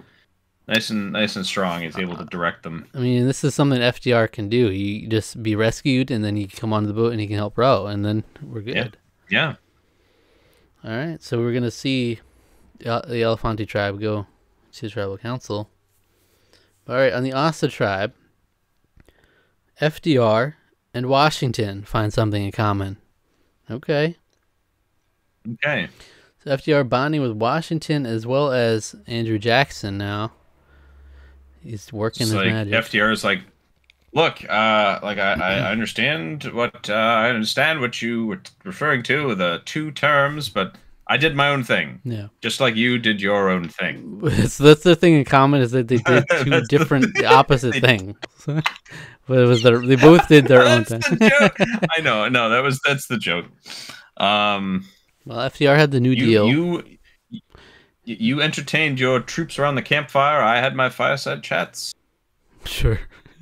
FDR also had the New Deal. George Washington, in the founding of the country, that was a new deal in a way. Yeah, in and of itself. Yeah, and you could say that for sure. Previously, there was an alliance consisting of the entire tribe, but Thomas Jefferson left the alliance. So that's good. Why? Maybe Thomas Jefferson had blood guilt. Maybe he felt really guilty. Thomas Jefferson didn't feel guilt his entire life, and he finds guilt after playing one round of Survivor. That's crazy. Unreal. I feel like maybe it's just like a PR stunt for him there. I'll leave the alliance. Yeah. Saving face. Yeah. Why would you leave an alliance with the whole tribe? We see it all the time where there's a big, huge thing. Like I think I did it before on Tarqaron All-Stars. You just leave the alliance. You did. The whole tribe. What were you thinking? What were you thinking, Zach? In the Elefanti tribe, Donald Trump left the alliance with Ronald Reagan and Theodore Roosevelt. Why am I not surprised? Look, I'll form my own alliance. That tracks. I'll form my own alliance. MAGA. We'll do the mega party. The mega party. It'll be great. He was all in. He was all in with those 3 for about 1 day, and then he was like, "Oh, you're dead to me. I'm out." He's just like, "No, I'm out. I'm out. Maybe I changed my mind. I'll be back tomorrow." I saw you talk to those other people on the tribe the other day, and that was right. Yeah, it was showing you're not loyal to me. So that's it. Right. All right. I saw you have a deal with Nixon on the other side. You have an alliance with him. Why is that not an alliance with me as well? Mm-hmm. Why am I not in on that? I need to be in on that too. Well, with that being said, Elefanti tribe will go to tribal council. Yeah, so we'll see how that. Maybe bad timing for Donald. What do you think? I mean, it's not safe for him. John Adams. William Henry Harrison and John Adams have been very quiet. Who was left out of the vote last time? Abe Lincoln was left out last time. Abe Lincoln was left out last time. And John Adams, I believe, right? Wasn't it those 2? Yeah, I think so. I think so. Yeah. Maybe one of those, or Donald Trump just left an alliance. We'll see. Well, that's risky business right before a vote. It's time to vote. I'll read the votes. First vote, John. Donald. That's 2 votes John, 1 vote Donald. That's 2 votes Donald, 2 votes John. Donald Trump. That's 3 votes Donald, 2 votes John, 2 votes left. The 5th person voted out of presidential survivor, Donald Trump. Stop the count. Stop it. Stop the count. He doesn't believe it. He doesn't believe it. He'll never believe it. He can't believe it. He'll see it on the show. He'll see everybody's votes, and he'll still say that it was not. It was fraudulent vote. It was rigged. Yeah. It was rigged. The whole thing. It's true. The whole production were conspiring against me. Yeah, that's right. Yeah. I missed by a hair. I don't really understand, but he missed it by a hair. There were 2 votes for John Adams, so someone voted with Donald Trump. Yeah. Who was that? And that was William Henry Harrison. Okay. He pulled him under his wing and he followed suit. Yeah, it's true. No. Yeah, he did. Oh. That could spell disaster for him now. Dang. Oh, no. You don't want to... He's tried to snuggle up to this guy who'll be a big target, but he didn't think about the fact that, like, if he gets taken out, he's next and he's vulnerable. So that could be trouble. Well, Donald Trump made a big stink on his way out, for you can believe it. It was probably a ratings boon, you know. They were like, see this guy that was on The Apprentice, look at him. Yeah, and they're gonna make a big deal when he got fired. He's not gracious about it at all. He probably refused to get up for the longest time from tribal council. He was like, no, go back, count the votes again. Maybe there's some. I saw them chuck some votes over there. I saw a couple of the production guys. They threw out sure votes. It said Donald and not Ronald? That's right. Just to be sure this is Donald and not Ronald. A couple of those parchments, they looked a little suspect. The D. And the D and the R are very similar. Very similar. Yeah. Damn. So did not make it to the merge, but all right. Bummer. So to recap, been entertaining. The 6 members of Elefanti tribe we have right now are Abraham Lincoln, John Adams, Richard Nixon, Ronald Reagan, Theodore Roosevelt, and William Henry Harrison. And the 5 members of Asa tribe are Andrew Jackson, FDR, George Washington, Joe Biden, and Thomas Jefferson. Okay. Can we even it out and have Elefanti tribe go to tribal again? We'll see. The alliances on Asa are Andrew Jackson and FDR, and Andrew Jackson, FDR, George Washington, and Joe Biden. Elefanti, you have Ronald Reagan and Theodore Roosevelt, and then Ronald Reagan, Theodore Roosevelt, and Richard Nixon. A reward challenge. Abandoned Barracks is what the name of the challenge is. Not Abandoned Barracks. But well, they did that already. One at a time, each tribe member will race to a barrack. There are 3 different items in there. Oh, it's this one. There are 3 different items in there. One with a key? A can opener, a knife, and an army helmet. The first tribe to get all their items with no duplicates back to the start wins reward. Yep. It's this challenge. Ugh. Well, the Elefanti tribe wins reward, and they win canned foods and a chocolate bar. Oh, how about that? All right, an obstacle course immunity challenge. Tribes must race through a military-style obstacle course. First tribe to complete the course wins immunity. Military style. Who's going to be good at this one? We have some military men here. We have some decent leaders. I think the I don't know. It could kind of come down to either, I think. All right. Well, the Asa tribe wins immunity. So, well, Jackson and Washington still around here. Though the only part that's throwing me is Franklin. FDR. Yeah. He just had some gumption. He's gotten some get up and go from. Get up and go, really? You went there. maybe not get up and go, but he's got some. He's there's some power in the arms there. I don't know how. I don't think it's really fair. A lot of these challenges to have a whole wheelchair in there. It's probably a lot of them don't function properly. Yeah, how they do that? It's amazing. Very, very impressive. Well, they won immunity, so we'll actually even out the tribes. He's actually stunting on his wheelchair. That's how he can do it. I'm trying to remember on the first season if this was the number, because it potentially could go to merge after this, and it would be completely even, which would be nice. Because they'd have a 7-person jury, 2 people in the final 2. That's 9.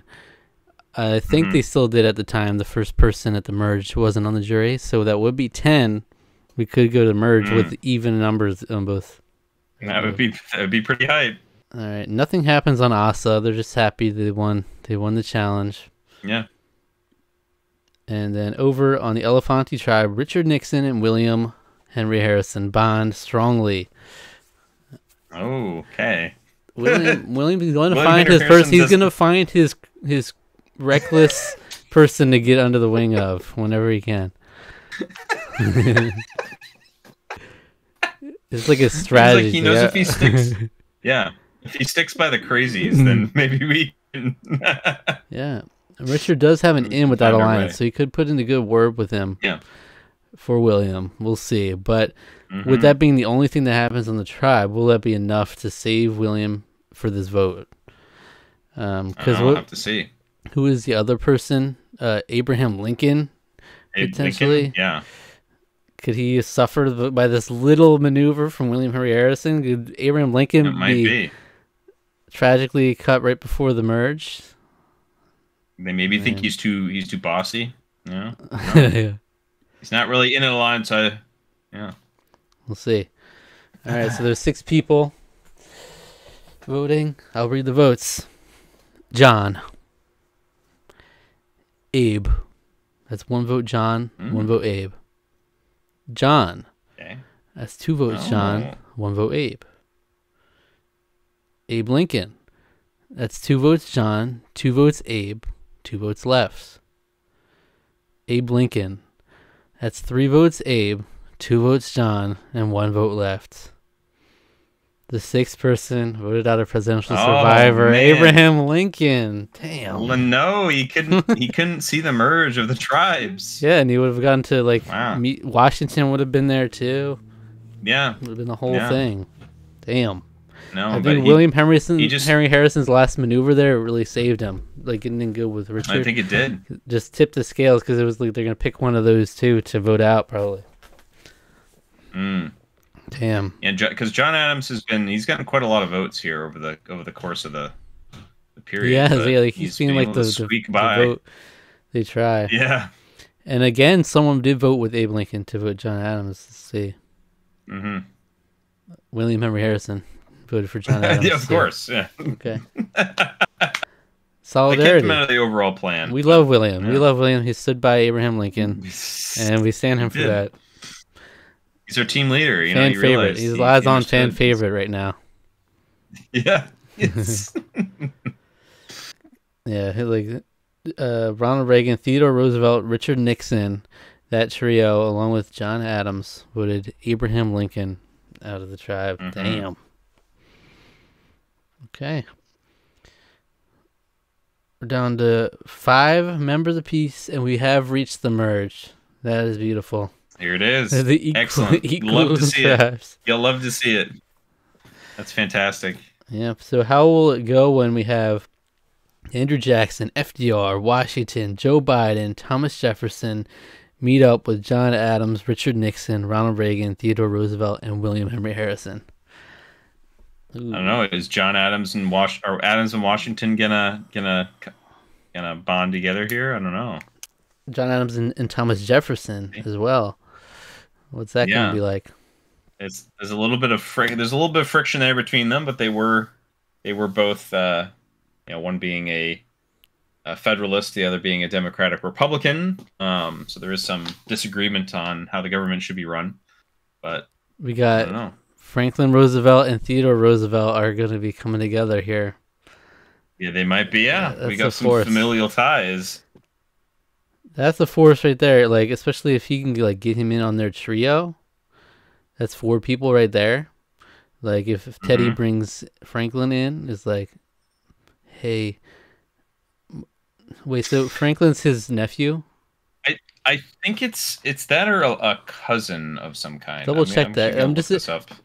Yeah, there's a very weird dynamic because FDR is older than Theodore in how the simulation the family. Okay, this is where it all becomes interesting. I got a little bit of it mixed up. So Eleanor Roosevelt is Theodore Roosevelt's niece. FDR is his 5th cousin. 5th cousin, okay. Right. So FDR married his a cousin, a distant cousin of some kind. Basically, is what happened in that regard. Oh. I knew that he was technically related to her, but don't remember. It's like kind of distantly. It's like a cousin once removed and all that type of thing. But it's interesting because the way this snapshot simulation works, we're taking FDR at an older age than we're taking Theodore Roosevelt. It's a very bizarre meeting they're having here. It's his 5th cousin once removed. Yes. So is who he was married to. So. All right. So there's a lot of dynamics coming into play here. Very interesting. Joe Biden, as the only living president here left at this stage of the game. Yeah. Wow. Interesting. How about that? All right. We've reached the merge as the Unitum tribe, which is Latin for united.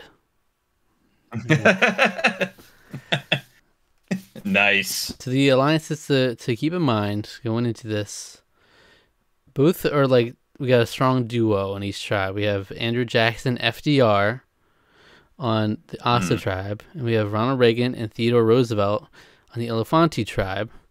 And then they have on Asa, you add on George Washington and Joe Biden as a bigger alliance, and on Elefanti you add on Richard Nixon as a slightly bigger alliance there. So that's our... Yeah, so we do have some interesting... That's the cores we're working with here. Well, I do like that Teddy fellow. Well, he's one of my he's one of my best pals here. Mm-hmm. We're gonna have our first individual immunity challenge. It's sort of interesting. Here we go. Yeah. This is called Snake Island Relay. Dominate. All 10 castaways submerge themselves underwater to see how long they can hold their breath. The top 3 castaways then have another competition of releasing buoys along a ladder submerged underwater. The first castaway to release all of their 10 buoys will win immunity. And the winner of the first individual immunity is Ronald Reagan. You go on, How about that? boy. How about? All right. Well, I knew about some swim. I think he was a swimmer. I think he might have been a swimmer. It's just funny. We're gonna have some old people winning these challenges. Yeah. They have no business winning. We'll wait till William Henry Harrison starts winning immunity. Joe Biden. He's gonna make a run at the end. All right, now let's see the dynamics coming into the merge. What's going on? Richard Nixon and Thomas Jefferson have a small fight. Okay. Nice. Okay. Love to see it. Yeah. And then Theodore Roosevelt has a major meltdown. Man, oh no, what's going on? What's going on with Ted? Maybe he feels like he should have won that. Maybe he feels like he should have beaten Reagan at that. He's so competitive. Yeah. He's like, yeah. He's a competitive guy. He lives for the challenges. That's what he came on Survivor for. Yeah. And you just couldn't square it there. And after that, Richard Nixon decides to leave the alliance with Ronald Reagan and Theodore Roosevelt. Okay, sure. You think that's because Theodore had a major meltdown, or does it have something to do with the small fight with Thomas Jefferson somehow? I don't know. Yeah, I don't know. The fight with Jefferson really got him rattled. Maybe he was really upset at Jefferson for not treating Obama fairly. He was a little upset about that. All right, we love it. We love that. We fought for civil rights. We fought for civil rights before me. And then Thomas Jefferson's like, I didn't though. Okay. Not fully. Fine. I wasn't into it. I wasn't into that. We weren't there yet. I didn't care. He was only three. He only should have had 3/5 of a vote. So that's what I'm saying. Dang. All right. Well, we're going to tribal council with that. So how do you think this is going to go? Who do you think's in trouble? I think Nixon might be. Only Nixon can go to China, and I think he might be. He might be in trouble, leaving an alliance in the middle of a merge. It would be pretty lame if Theodore Roosevelt has a meltdown, and that's just why they vote him out from the merge. Yeah, just because he throws a little hissy fit because he didn't win immunity. William Henry Harrison, John Adams, what's going on with them? Yeah. What's happening over there? All right, let's see. This could tell us a lot of the dynamics when we see these votes, unless it's all on one. It could. All right, Ronald has immunity. You cannot vote for Ronald. Don't even try it. All right. I'll read the votes. Thomas. Ooh. John. Old Tale as old as time. Yeah. Tale as old as time here. Thomas. John. That's 2 votes John, 2 votes Thomas. John. John. That's 4 votes John, 2 votes Thomas. Thomas. That's 4 votes John, 3 votes Thomas. Thomas. That's 4 votes John, 4 votes Thomas, 2 votes left. Wow. Thomas Jefferson. That's 5 votes Thomas, 4 votes John, 1 vote left. The 7th person voted out of presidential survivor, Thomas Jefferson. Wow. Got his ass. Maybe it's justice for Barack? Come on. Maybe. A little bit. But also the war. Nixon's fight upset the balance there, apparently. Yeah. He upset the balance. He left his alliance over it for some reason. It's 6 votes to 4, so I'm curious how these shaped up. Yeah. Yeah, that's going to be interesting. All right, so the 4 votes for John Adams were Thomas Jefferson, and then Ronald Reagan, Theodore Roosevelt, and William Henry Harrison. Wow. What? So 3 of the Elefanti tribe, along with Thomas from the Asa tribe, voted for John. And then we have 4 of the Asa tribe and 2 of the Elefanti tribe voted for Thomas. So Andrew Jackson, FDR, George Washington, Joe Biden, John Adams, and Richard Nixon voted for Thomas Jefferson. How about that? They're really trying to get rid of. Interesting. They're trying to eliminate John Adams so bad. He's gotten a lot of votes. He's been the target. Yeah. Like last several votes, he's been the one who's the second most. For sure, big target. But so Thomas Jefferson did leave that alliance with his tribe that consisted of his whole tribe. So this tribe was happy to ditch him. All of his tribe voted against him, and then, but weirdly, was this like a misplay by Ronald Reagan and Theodore to try to vote out John here? Like they thought it was thought it was an opportunity, but then they find themselves, whoops, we just voted for John and he didn't go. And Richard Nixon actually had the sense to leave that trio and vote for Thomas Jefferson. Yeah. Yeah, it's interesting. And then William Henry Harrison still finds himself on the wrong side of the votes here, but with more people than he's used to. But it's interesting. Well, Tricky Dick sliding by still. But the 4... that was not a misplay, maybe, somehow, to get out of that? I don't know, but the 4 Asa tribes seem more united than the others. The Elefanti tribe were a bit divided. Yeah, they were pretty divided. So like if the 4 Asa members could hold strong, even though they don't have the majority here, they could still maneuver this moving forward. We'll see. Well, Thomas Jefferson, he'll be left off of the jury, I believe. So that's right. That's fine. That's fine. For the rest of everybody here's a jury member. Yeah, get out of here. All right.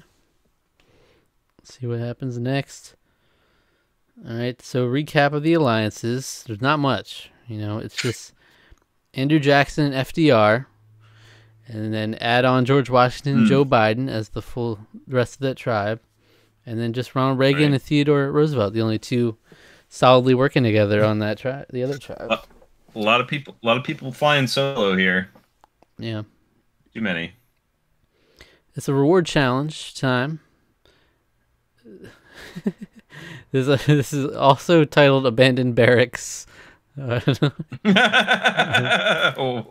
it's a recurring theme.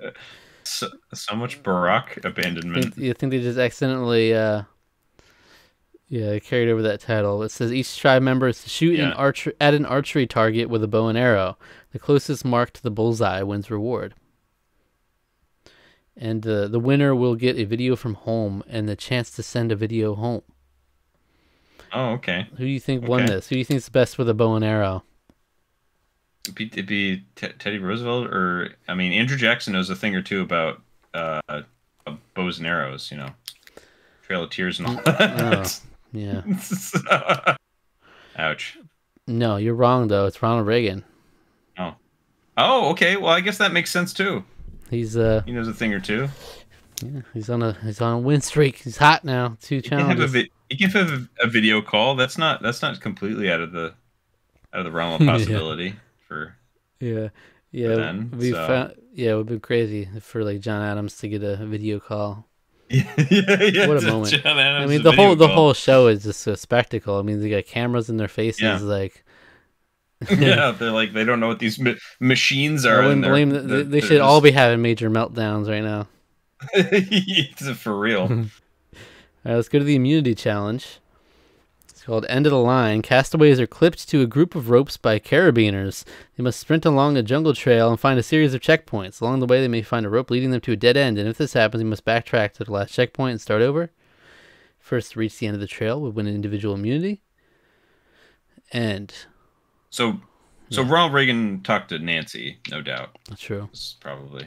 Yeah. Well, Nancy, it's been quite an ordeal. I found that Donald Trump. He was a big blowhard, and well, it's been mm-hmm. John Adams. He's a slick fella. Surprisingly, he stuck around through all these thick and thin. So slick that he just won immunity. John Adams. Yeah. Right. Did he really? Yeah. Wow. How about that? John needed this. He's getting a lot of votes. He did need it real bad. Yeah. He fought for it.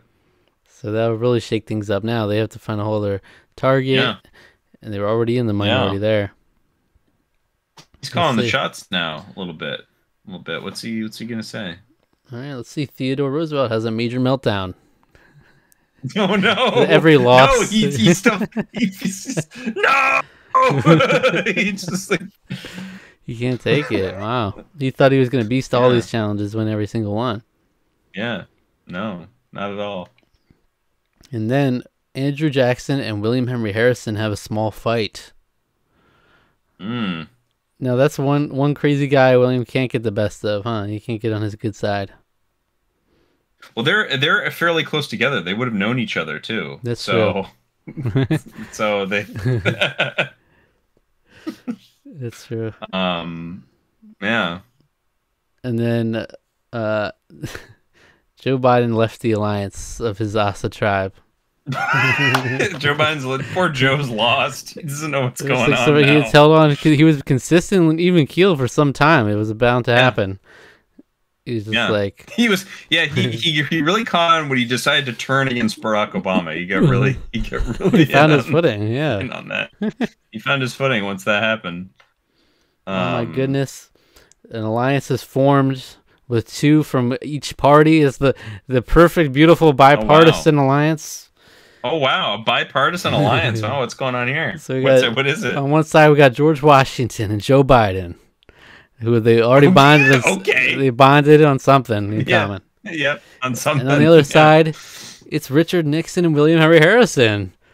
Wow. Oh, what? So you got his. You have like people from each era. You really have like people from all throughout history here. That's true. It's crazy. Beautiful. It's just beautiful, and it's what we like to see on the Unitum tribe. So so it's both of their little pairs they had been working on. They both bonded a little bit, and then they came together. Interesting. Oh. So Joe left. That is interesting. Joe left his alliance with the four Asa members, but he just told George on his way out, "I'm still with you, though. I'm still with you, George." Yeah, still with you. And then, okay, I thought they were solid. I thought that four Asas were gonna be solid, but George, we're gonna build back better. We're gonna do it. We could just get a couple of guys on the other side of the aisle. If we could get them together, we can make it work. That's for real. And George was feeling it. He was up for it. That's real, and we're going to tribal council with this. So, okay, what do you think? So, let's think about this. Andrew Jackson and William Henry Harrison had a fight earlier this evening. Right. And William Henry Harrison just got into an alliance, a cross-tribal alliance. Could that be a potential target? Theodore Roosevelt having a meltdown, does that matter? Or are people caring that he's mad that he lost these challenges? Will that eventually matter? I don't know. Yeah. Or they just leave him. It might bother him. Well, John Adams is calling the shots. Who Who do you think John in some ways anyway? That's true. Maybe it's dependent. Well, who does maybe he have a bone to pick with? Well, you would think so, right? But John Adams previously voted with this full 4 of the Asa tribe as well. That was the vote. So now they're splintered completely.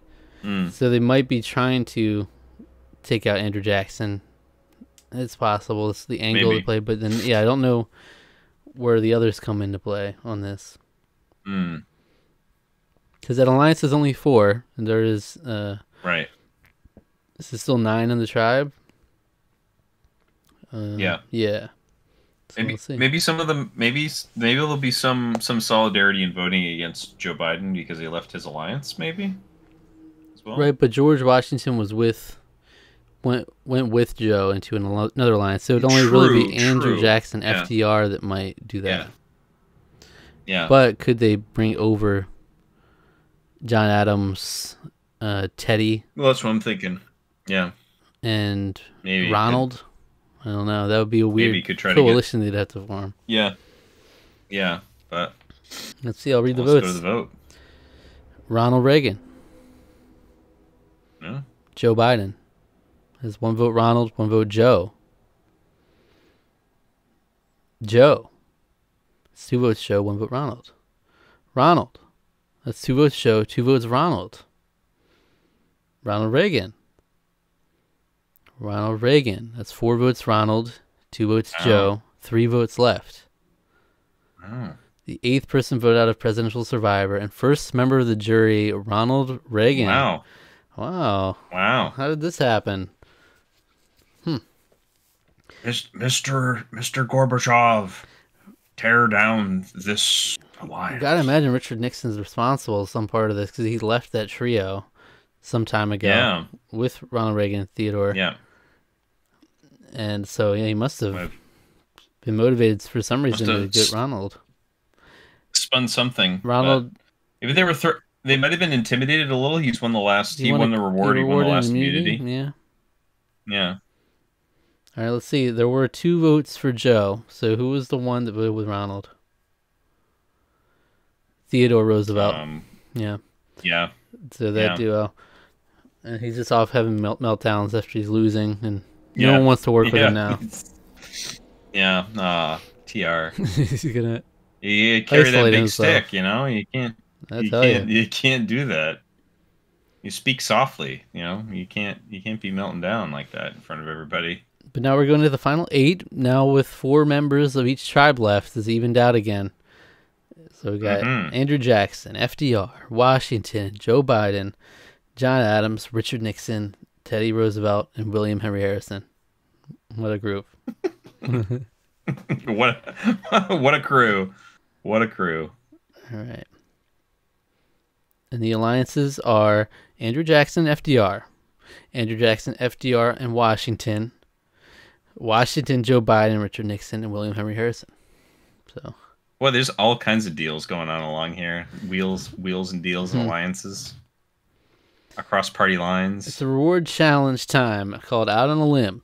The challenge takes place on a web course with 16 legs. Each leg has a medallion with the castaway's number on it. First castaway to get back to the center of the course with all their 16 medallions wins. If they fall off the course once, they're automatically out from the challenge. That seems like a lot. I don't even remember this challenge. That's a lot of medallions. 16 medallions. Yeah, that's a lot. William Henry Harrison wins reward. Okay, hey, he's coming alive.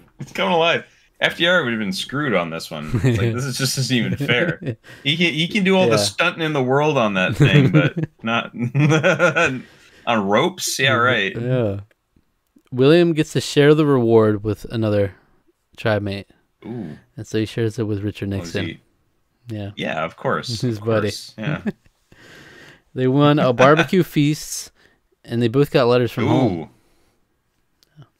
I bet they both would like that. I bet the barbecue feast. I mean, there's nothing really, there's nothing really that can bring 2 people together more than some Richard delicious Nixon barbecue. is going wild with them. Yeah, that's right. His jowls are just going crazy on that. Thank you so much, William. I love you. It's time for the immunity challenge. It's squared off. The castaways start on a square and move one square at a time. As they move, they have to flip over the square they were just on. Each castaway will go until they can no longer move.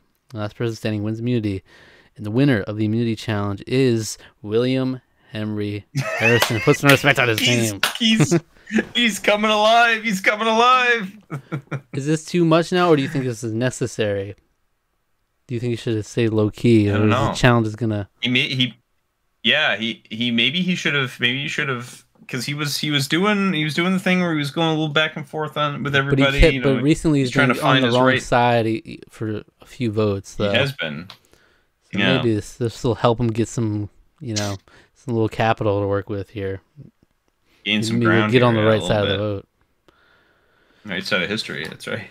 Well, I'll tell you what, William is impressing the rest of the team. It's impressive work. Yeah, it's just that's the first one of those we've gotten. That's one of my favorite. That's one of my favorite one of these. He's impressing the team. Especially when they say it's the team, as if like this is like literally the individual portion. Like you don't want to impress the team, right? But I mean, I could see it just being like, oh wow, he's old for an old guy who like died for being outside. Yeah, he's hanging in there. he's really once it's not pouring rain in the middle of January, he's actually doing okay for himself. All right, so FDR and Joe Biden bond slightly. All right, Joe's been bonded with a lot of people and stuff, huh? Yeah, he's got something. He's got some myth to him. He's got the sweet old man energy, FDR as well has been bonding with quite a few people. Yeah. Too. Yeah. I see that. All right. Now, interesting. I got a few policies done in my time.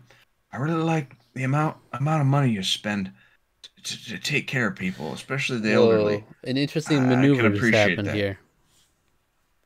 An interesting maneuver just happened. You know that alliance that was George Washington, Joe Biden, Richard Nixon, William Henry Harrison. Yeah. William left the alliance, and then a new one formed, consisting of William Henry Harrison, Richard Nixon, Joe Biden, and John Adams instead of George Washington. What is going on now? What is he doing? He's getting the misfits together. You think he's like, this is the misfit tribe? You think he's like, now this is our time. This is the time to get Washington. I got immunity. Yeah, I'm feeling a little spicy. A little gutsy. Yeah. That's wild. Yeah. So the way they do it seems like seamlessly like this new alliance was formed instead. I don't know if it actually means like the people still care about that initial alliance and William just as a separate thing. But we're going into tribal council. This is interesting. So if we keep in mind that William, Richard Nixon, John Adams, and Joe Biden are in an alliance. Joe Biden bonding with FDR, so potentially FDR has a little bit of coverage there. George Washington, is he in trouble? He might be. He might be. This might be the move right now. Delaware without a paddle. We didn't hear anything from Andrew Jackson.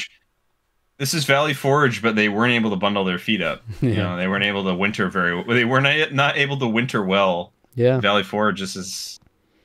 This might be it for him. Two people we didn't hear anything from were Theodore Roosevelt and Andrew Jackson.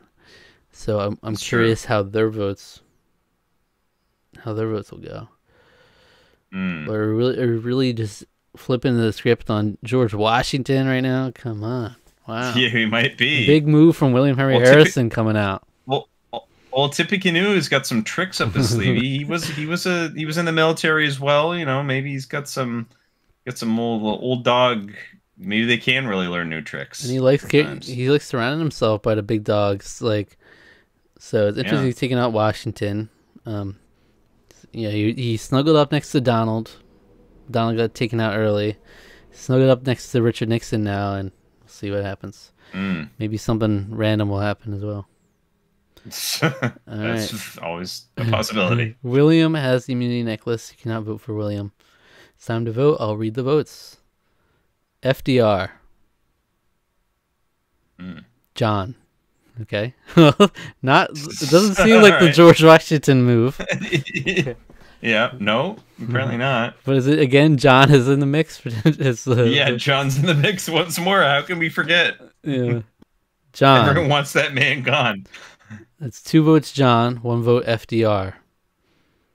FDR. That's 2 votes FDR, 2 votes John. John.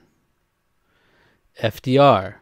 That's 3 votes FDR, 3 votes John, 2 votes left. We're split. John Adams. That's 4 votes John, Okay, 3 votes FDR, 1 vote left. FDR, we are tied. We are tied. What is going on? 4 votes FDR and 4 votes John. There is a tie, and there will be a revote. Those in the tie will not revote, so we're going to have 6 votes altogether here, and we'll see if anyone switches. That's right. That's right. And I believe if we're voting based on Borneo, then at this time, I don't know what their tiebreaker would have been. Freaking, I think like in Australian Outback, Jeff Varner got voted out in a tie because he had previously had the most votes against him in tribal councils. Yeah, I think that was. If that's the case, then John is screwed. John Adams is out of here. We'll see. I don't necessarily know how Brand Steel does it. We'll see. Let's see. 1 vote. FDR. John.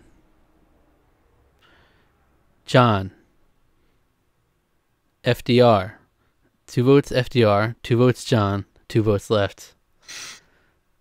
John. That's 3 votes John, 2 votes FDR, 1 vote left. FDR, we are tied again. What will happen? Those tied will compete in a tiebreaker challenge. The loser will be eliminated from the game. This is FDR versus John Adams. Well, because like, didn't they do that in Africa? That's when they did like they did like a trivia thing or something. Yeah, it was like a quiz or something like that. Yeah, I think so. Yeah. I don't know what it is here. It's just a tiebreaker challenge. Yeah.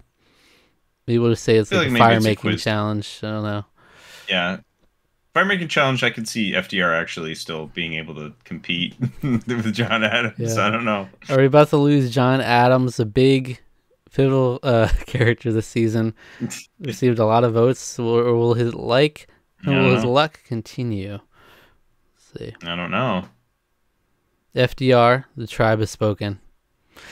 John Adams won the tiebreaker challenge. All right. Well, there you go. Damn. So what is going on there with the vote split? Yeah. All right. Luckily, we don't have to see like who changed their vote or anything. Well, I'll make sure in case someone like both 2 people will both switch their votes randomly. Switch votes. That'd be amazing. So the votes to vote out FDR were Joe Biden, John Adams, Richard Nixon, and William Henry Harrison. So that was that alliance. That was that new 4-person alliance that was formed. That was that alliance, yeah. But the other 4 actually did band together when they needed to. Didn't go their way because of the freaking tiebreaker. But yeah, you had Theodore, George Washington, FDR, and Andrew Jackson, at least all united on John Adams. 4 terms, like you had 4 terms, we got 4 people against you. That's what we gotta make sure. But it's interesting. Washington voted for John Adams, though, right? Yeah, it is. Yeah, it's just like, look, John, you've had a good time. You've had plenty of time to. Yeah, no one switched their votes. So set things right. That's good. Okay, that would have been kind of wacky if that happened. All right, wow. And the dust settles, and we're left with John Adams, Richard Nixon, Theodore Roosevelt, William Henry Harrison, as well as Andrew Jackson, George Washington, and Joe Biden. Is John Adams setting up himself? Is he like the villain of this of this season? Is he kind of the mastermind here? Well, so we have this 4-person alliance now could have the majority here. Now that tiebreaker went that way, they do have 4 out of the 7. So John Adams, Richard Nixon, Joe Biden, and William Henry Harrison, they're potentially the ones to look out for. Theodore Roosevelt, Andrew Jackson, and George Washington on the bubble. And maybe they were waiting a round or two to put that Washington plan into effect. We'll see. Maybe they wanted to make sure they had the numbers to do that, because you don't take a shot at Washington if you think you might not hit. That's what they say. Yeah, it's true. Yeah, that's right. So the alliances at this time are Andrew Jackson and George Washington. Forgot about that too. Andrew Jackson and George Washington. Then we have George Washington, Joe Biden, and Richard Nixon. And then we have Joe Biden, John Adams, Richard Nixon, and William Henry Harrison. Yeah, so many moving parts here. But yeah, so Joe Biden and Richard Nixon do have an alliance with George Washington still, if they do value that still, because William Henry Harrison was the one to just leave and make this new one with John Adams in it. He's really upending the narrative here a little bit. But so if Joe Biden and Richard Nixon still value that George Washington alliance, they could keep him around potentially. And then George Washington's close with Andrew Jackson, which leaves Theodore Roosevelt potentially the one with no connections here. Yes. On the outs here, yeah. Time for a reward challenge. And it's called Bamboozled. The contestants have to run across a bamboo balance beam until one person makes it across first. Okay. And the winner of the reward challenge is William Henry Harrison. That's right. He's impressing everyone right now. He's really like showing everybody how it's done. Guess what? He wins for reward. He wins a slice of pizza and a phone call home.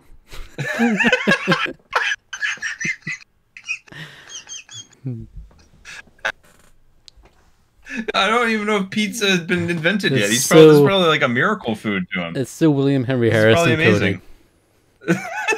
A slice of pizza and a phone call home. You just think of him. This is giving William Henry Harrison. Yeah. Coming on a little strong. Like, you don't need to be win all these rewards challenges. Who knows who he's calling? I have no idea. I assume he has a family. Oh, maybe he's calling Benjamin. Well, let's see. What's his name from Pawn Stars? Isn't he like a distant relative? What? I didn't know that. Yeah. Well, I probably knew that. I think Benjamin Harrison. I think Benjamin Harrison is related to William Henry Harrison. That's what I was saying. And I know that Rick Harrison is like related to Benjamin. Isn't he like Harrison, Harris? I thought it was Harris. So. No, it's Rick Harrison. Okay. So, I think so. Yeah. Did you see that he was at a Trump rally? Speaking at a Trump rally. Was he really? Yeah. That doesn't shock me at all whatsoever. He's like, "Where's Chumley? Is Chumley out of jail yet?" That's what William. Pardon Chumley. Pardon Chumley. William, maybe coming along a little strong. You don't need to be winning like every reward challenge, especially. Yeah, geez, man, give it a little bit of room here. Let's see, will he win immunity again? Let's see. Yeah, is TR still going to be frustrated? Yeah, right. This challenge is called Fast Fire. Each person has to gather firewood, light a torch from the water, and put it in the firewood. The first to have their fire burn through the rope wins immunity. The winner of the immunity challenge is William Henry Harrison. What is going on? This is insane. You can't predict it. You really can't. But now he's in a good position. This is almost bad for him because he'll be like the first one they want to turn on if he drops the challenge. Yeah. You know, like he should have really sunk back into the shadows. But yeah, now he's turning into Tom right now. All right, Joe Biden is impressing the rest of the team.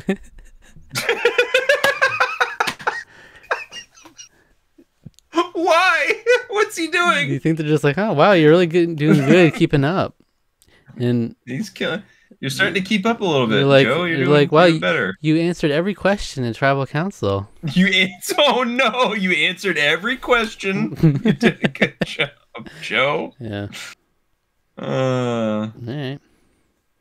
And then John Adams. Joe, you haven't mentioned Jill once in the last like 10 days. It's great. Ooh. John Adams and Richard Nixon have a major fight. Oh.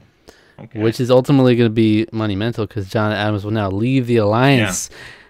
He's leaving the alliance had the majority. They had the 4-person alliance out of 7. And John Adams I'll just do it left all on my own then. Fighting with Richard Nixon is like, damn. Okay. That's huge. That's huge for the rest of the That's pretty big. John, that seems like a really bad idea. It's a bad move, John. Unless you really can get everybody else together. Yeah. But we're going to tribal council, so. But it's awkward. It's awkward because they are the majority. The 4-person was the majority, but now John Adams leaves, and they're down to 3. So either like the other people come together and vote out John Adams with them, or the other people rally with John Adams to take out like a Richard Nixon or whatever. So interesting to see how it goes. All right, William has immunity, and you can't vote for William. Don't even think about it. Get that out of your head. All right. I'll read the votes. John. Mm-hmm. Theodore. Oh. John. That's 2 votes John, 1 vote Theodore. John. The 10th person voted out of presidential survivor and 3rd member of the jury, John Adams.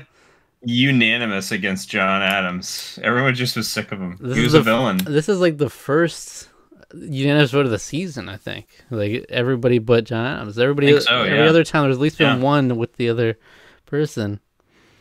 But John Adams, you slipped up. You got in a fight with Richard Nixon, and you left the majority alliance that you could have potentially got to the final 4 with. You've been living in George's shadow this whole time. Ever since the merge. That's true. George Washington's still here. Yeah. And now after that, we're down to 3 from each tribe still here. Yeah, there we go. And I mean, that gave them. Wow. It really opens the game up because now you have Richard Nixon, William Henry Harrison. We're working with Joe Biden. And they're still in that alliance impressing together. Everyone, by the way. Yeah. They're still in that alliance together. But now Andrew Jackson, George Washington, Theodore Roosevelt are on the other side. And who knows what will happen now. Because especially if William doesn't win immunity, now he's potentially like a threat that they could convince like Joe or Richard to potentially turn on him. I don't know. I don't know. So the alliances are Andrew Jackson and George Washington. And there's George Washington, Joe Biden, and Richard Nixon. And there's Joe Biden, Richard Nixon, and William Henry Harrison. All right. Reward challenge time. It's called a Survivor Quiz. The survivors will be quizzed about the island living. And wouldn't you know, William Henry Harrison wins reward. He is unstoppable. What is happening? You throw anything at him. It's just frothing at the mouth right now. You throw a balance beam at the guy, a quiz, and he's got it all. He's got everything. Don't even need to bat an eye. He again shares the reward with Richard Nixon, and they win a night on the Cepedan Princess with Jeff Probst's Visa card. Oh, that's right. That's good about that. Wow. Let me show you the sights. let me. You gotta show them how a Visa card works. I have no idea what a credit card is. You have to show me. I mean, already Richard is gonna be baffled at what a chip is. He's like, "What are you talking about? Insert." What the hell is this? What the hell is this? Visa. All right. Wow. Okay. But everybody knows. I mean, it's even more apparent now. They've gone on 2 rewards together. Like, not only is William forcing these challenges, but he's like right there with Richard Nixon snuggled up. It's a dangerous game right now. At night, they're always sleeping right next to each other, spooning too. Of course. Yeah. Just all the men just huddled up in that camp, you know. The immunity challenge is called Walk the Plank. Each person stands next to each other on a set of 5 planks. 1 plank will be removed over time until they get down to 1 plank. Whoever stays on the longest wins. Okay. The winner of the immunity challenge is William Henry Harrison. And who else? Who else? He's unstoppable right now. He just can't be beat. He's trying to set a record here. This is crazy. He's trying to tom it up. He's really trying to prove himself. Not only can I last 39 days, not just 30. Yeah. I can win challenges, beat everybody else at them. That's right. Yeah. Wow. Because I'm gonna control this game. We're close to the end. He's probably close to 30 days at least at this point. I don't know where the days are at. Close to it, yeah. All right, back on the tribe. Only one thing happens before tribal council. Only one thing, and that's Andrew Jackson and Joe Biden bond strongly. That's all. All right, Joe working his social game hard. Everybody. Hey, I increased the national debt up there too. I did a really good job of that. Old Joe. I mean, I'm trying to think where they could. Next time you got to take. No, I'm trying to think of like what could be. What's an activity that they both would actively love? I don't know enough about Andrew Jackson, I guess, to say. Yeah. They're bonding strongly. I think the important thing to take away from this is that Joe Biden has bonded with almost everybody, I think. He's pretty much he's been a sociable guy this whole time. Yeah. Getting along with everybody. In alliances, moving around in the alliances and whatnot. With that being said, though, so we're 6 people in this tribe, 3 people in that alliance, bonding with Andrew Jackson. Is George Washington in trouble? Is Theodore Roosevelt in trouble? TR has been unallied. I know, but so I think it might be. William left that alliance. He might be trying to push for the Washington vote here. The Washington angle, yeah, it might especially be the case. For challenges. He's like, if I get Washington now, I clear all these challenges. You know, Theodore can't hold up. The Washington strategy. We'll see. William has immunity. Cannot vote for William. It's time to vote. Right. I'll read the votes. Andrew.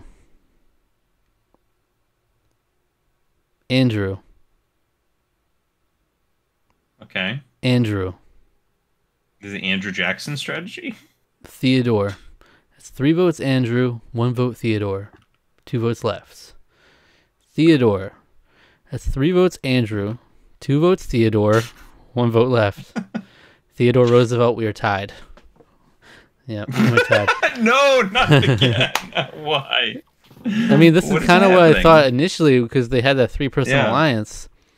But I thought maybe since he was bonded with Andrew, maybe you'd be able to swing him over or something. But no, it's like they're holding strong. Potentially, I'm assuming these are the votes, that alliance and everybody else. All right, we're going to do a revote. So there will only be 4 votes here. Right. Theodore Roosevelt. Andrew Jackson. It's 2 votes Theodore, 1 vote Andrew, 1 vote left. The 11th person voted out a presidential survivor. Wow. 4th member of the jury, Theodore Roosevelt. Wow. TR is out of this. So someone flipped. Who flipped? Yeah. Is it, well, Andrew can flip. So, yeah, I wonder who it was. Let's see. Yeah. So, on the initial vote, it was Andrew, George Washington, and Joe Biden voted for Theodore Roosevelt. Oh. Okay. So it was just on tribe lines. It was the 3 ASA members. Yeah. And then Richard Nixon, Theodore Roosevelt, and William Henry Harrison voted for Andrew Jackson. So That alliance with Joe be damned. Yeah. And then lines. Richard Nixon switches his vote to Theodore Roosevelt on the revote. Interesting. Wow. Interesting choice. What's the play there, Richard? What's going on? What the fuck, Richard? What the fuck, Richard? Yeah. What's going on with that? Joe, but I just don't understand the motivation behind suddenly on tribe lines, but yeah, that they had this alliance, Joe firmly with William and Richard. But Theodore Roosevelt will go. All right. We're down to our final five. Andrew Jackson, George Washington, Joe Biden, Richard Nixon, and William Henry Harrison. Wow. There's 3 ASA members and 2 Elefanti members. So now if Joe is pivoted back to being with his tribe, just because he bonded with Andrew Jackson, he did bond with Washington as well. So he bonded with both of them. He just never had an official. He did have an alliance with Washington and Nixon, right? But just William Henry Harrison left that and made one with John Adams instead of Washington. Right. So he technically still had that alliance with George Washington consistently. So I guess he just thought better to flip. And I guess Richard Nixon and William Henry Harrison were threatening to him. But Richard Nixon switching the vote could cost him. We'll see. William Henry Harrison also probably public enemy number 1 if he doesn't win the challenge. So big time. Let's see. George Washington in the final 5 is crazy though. They can go hard. That's pretty great. He is. People can't seem to bring themselves to vote against him. We have an alliance with the first president and the most recent president and the current president right now. Yeah, there you go. That's pretty epic. So just a reminder, Andrew Jackson and George Washington are an alliance. Joe Biden and George Washington are in an alliance with Richard Nixon. So he ended up flipping, but he didn't vote with them initially. Because Joe Biden was also in an alliance with Richard Nixon and William Henry Harrison. So let's see. It's all over the place here. Time for a reward challenge. Mud pack. Under a time limit of 5 minutes, tribe members dive into the Pagong's old mud. It's not Pagong. All right. Old mud pit and cover their body with as much mud as they can. Then race back and scrape it off into a bucket. They cannot carry mud in their arms or in their hands, only their body. The buckets are then weighed, and the castaway with the heaviest bucket will win. And William Henry Harrison wins reward. He can't help himself. Of course he does. All he does is win. Yeah. All he does is win now. That's all he can do. He's coming alive in these individial challenges. He's good at it all. Like now we're scraping mud. He's good at that too. He can do a quiz, a balance beam, obstacle course. Yeah. He can do it all. Well, he wins a cold beer and then is picked up, blindfolded, and taken to a mysterious bar to watch the first 5 minutes of the season. Talk about, man, they freaked this guy out. Well, getting the beer, I mean, he'd be cool with that. I mean, he's just like, all right, this is great. Nice ice cold beer. Oh my god, what's going on? Sensory overload. Yeah. I mean, he had a phone call home. He was on some sort of like cruise ship or something with a Visa card wherever they were. He's watching the first 5 minutes of this season he's on, and he's never seen a moving picture in his life. It's crazy. Right. It's just crazy. Insane. He's like, all right, I'll just keep winning these things. I got to see what this world's about. The fuck? He can't. What if I missed out on all these years? It's time for the immunity challenge. Let's see if he can keep up the streak. It's called Witch Hunt. Jeff tells the castaways a story about Bornean folklore. After telling the story, the castaways will run to the woods where the masks with questions on them were scattered with a video camera to record their answers. That's right. Gonna show George Washington and William Henry Harrison how to work this camera. You know. And the winner of this immunity challenge is Richard Nixon. Oh, really? Okay. He figured it out. He's like, I know a thing or two about tapes. Witch hunts. And witch hunts. I know about witch hunts. Yeah, it's literally a competition about recording their answers on tape. Yeah. He knows it well. He knows it. He knows it really well. I feel like Joe Biden is the I don't know. Is the I don't know. The individual. He's the Rudy. Yeah. I don't know. All right, well that's huge. Especially it's now, big, yeah. Richard Nixon, especially being the one that won that. That means Henry Harrison's the only one from that split, that tribe, that's vulnerable now, because it was just him and Richard Nixon left. Yeah, that's tough. I hope he can pull something out here, but it seems hard to see. Mm-hmm. Joe and Richard bond slightly. Damn, here we go. That's everybody. That's like almost everyone he's bonded with now, basically. Definitely everybody left at this point. He's bonded with all of them. Yeah. Wow. Okay. And we're going to tribal council with that. I mean, William, it seems tough for you, my guy. You didn't make any moves like to swing this in your favor. Nothing at all. Nothing whatsoever. All right. We'll see.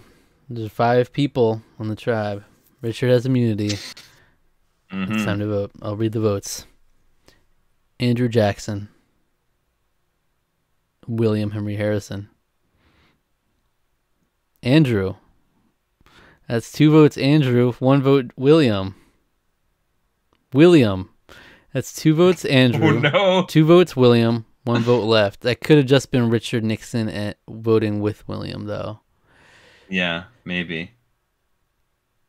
The 12th person voted out of presidential survivor and 5th member of the jury, William Henry Harrison. Oh, the downfall. How the mighty have fallen. Damn, that's why you can't go on that. You can't come on that strong, man. He just like started cooking. He's feeling himself. He had to keep winning. That was about he made it. I think right around 30 days, maybe 31 days now.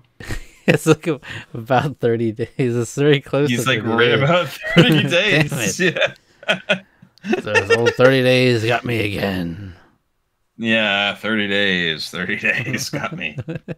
That's my whole term. That's all I know. Yeah, that's it. 30 days. Damn. Right. He was a lot more active towards the end of this 30 days though than he was in the.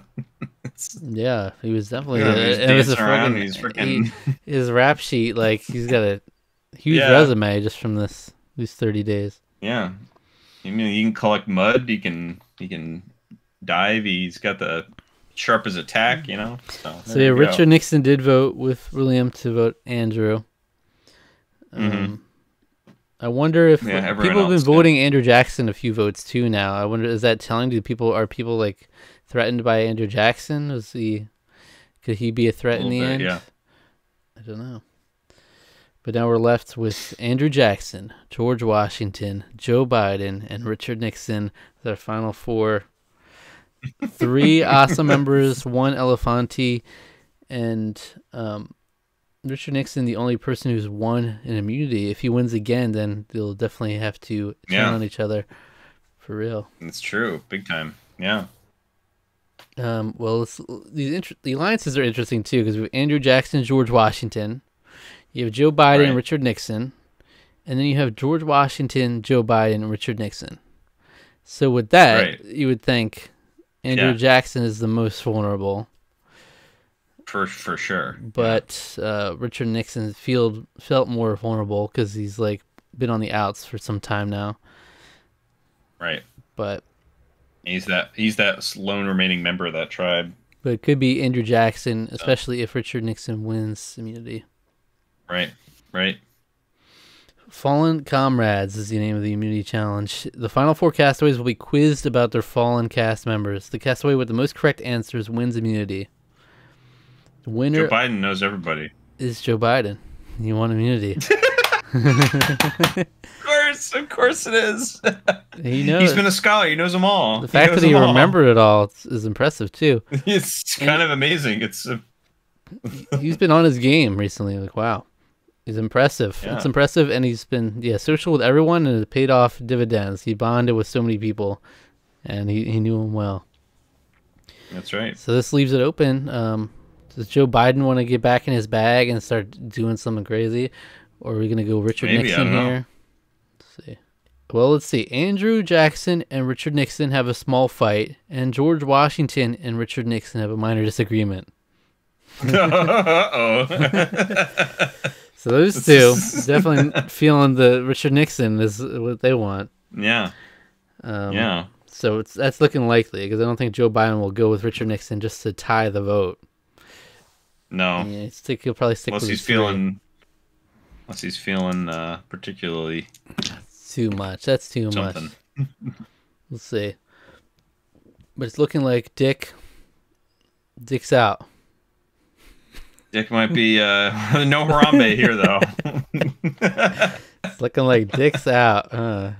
Dick might be out, yeah. All right, Joe has immunity. You cannot vote for Joe. It's time to vote Andrew Jackson. It's been the first vote for some time now.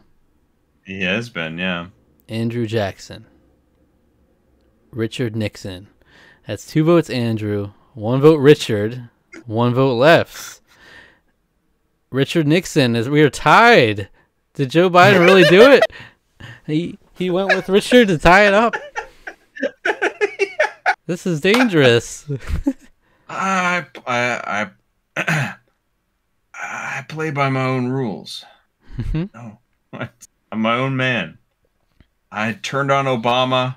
I'm playing with Richard Nixon.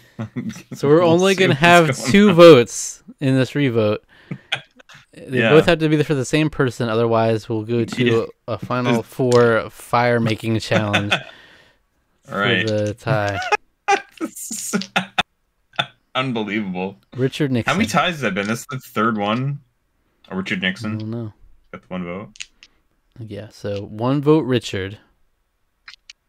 Andrew Jackson. We're gonna go to a fire making challenge, folks. Oh boy. It's Richard Nixon versus Andrew Jackson. I think it would be most interesting if Richard Nixon won this, because then we would be... Yeah, I think so, yeah. It would be spicy, because now you had Joe Biden just flipped. Seemingly it was Joe Biden that flipped with this. Yeah, right. For the tie vote. But yeah, if Andrew wins this, then Joe Biden's looking pretty cooked, because he just did that. We'll have to verify the votes, but... Yeah. All right. Richard Nixon, the tribe has spoken.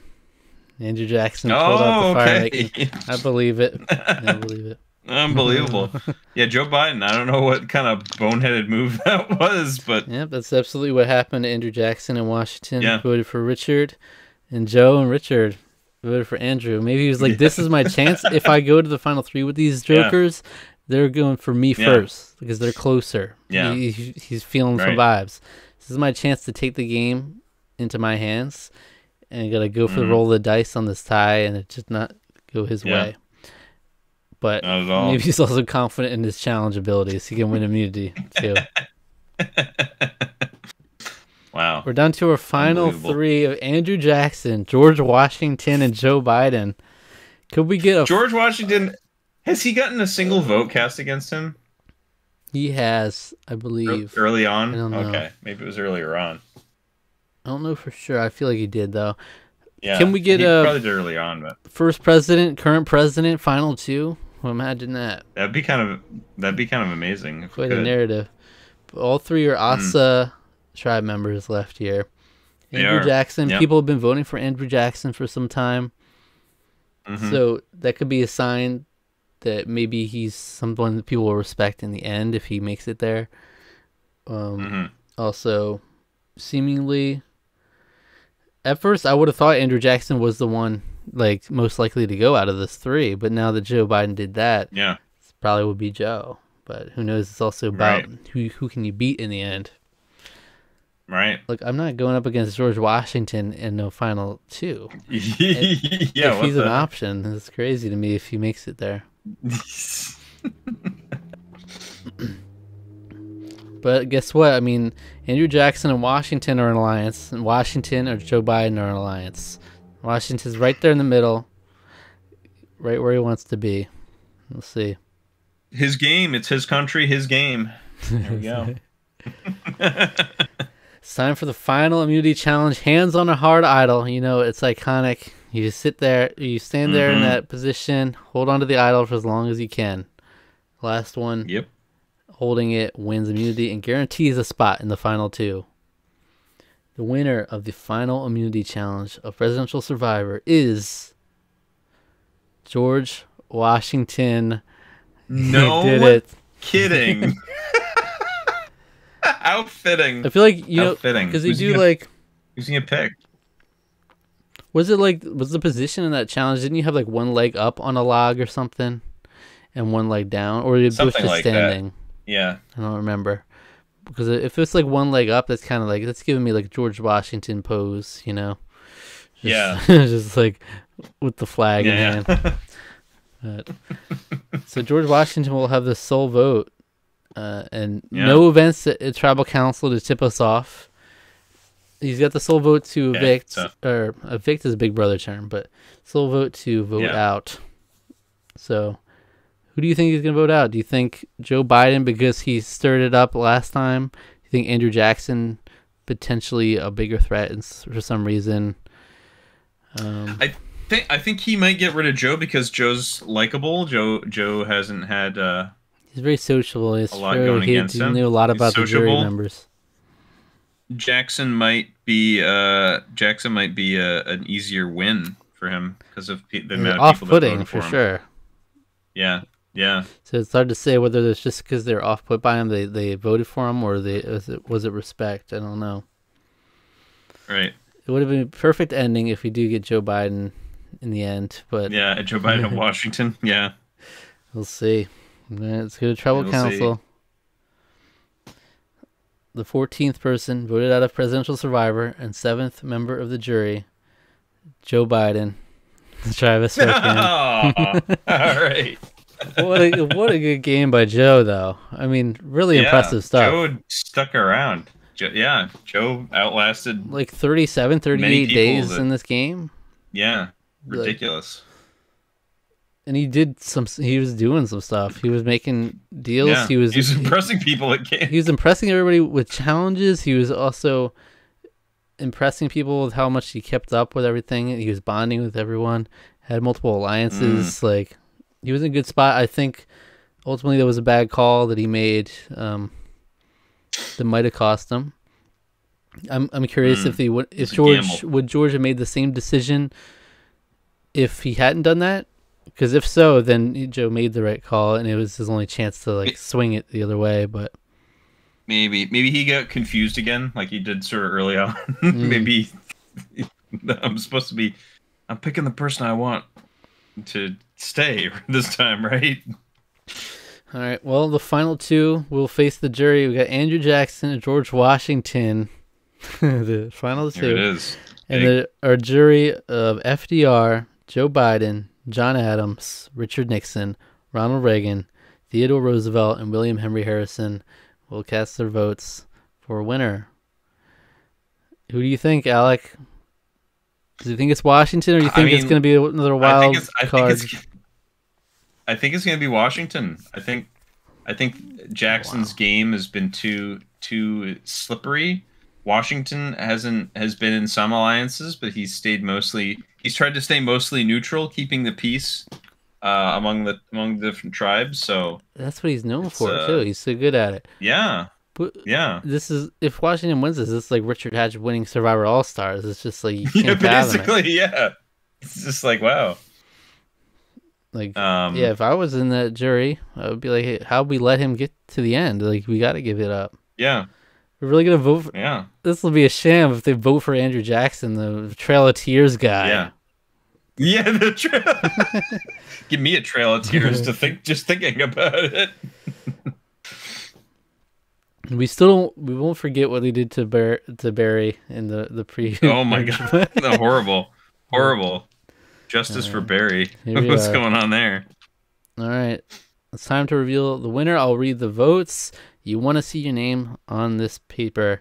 It's for a winner. Mm-hmm. All right. Washington. Andrew.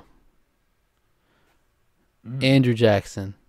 That's 2 votes Andrew. Okay. 1 vote Washington. Okay. Washington. That's 2 votes Andrew. 2 votes Washington. GW. That's 3 votes Washington. 2 votes Andrew. The winner of Presidential Survivor, George Washington. Oh my goodness. Our first president. Our first president. There he goes. He wins it all. Jesus. He wins it again. Congratulations, you're the winner. Two votes for Andrew Jackson were Ronald Reagan and Joe Biden. Okay. Sure. FDR, John Adams, Richard Nixon, Theodore Roosevelt, and William Henry Harrison all voted for George Washington to win. All right. Respect. Wow. Respect. That's crazy.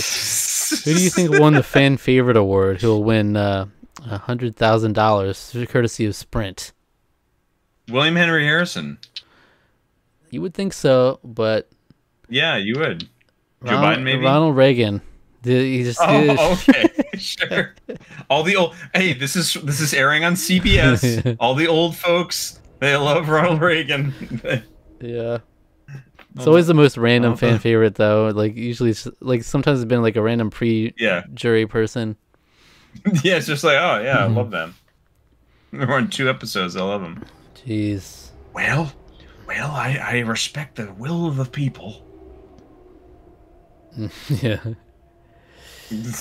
Damn, if Richard Nixon won that fire making challenge, it could have been a completely different story for Joe and Richard. You know. Oh yeah, he could have had a real run there. A really interesting pre-jury where we had JFK, George Bush, Bill Clinton, Barack Obama, Donald Trump, Abraham Lincoln, Thomas Jefferson. All the new people, all the noobs.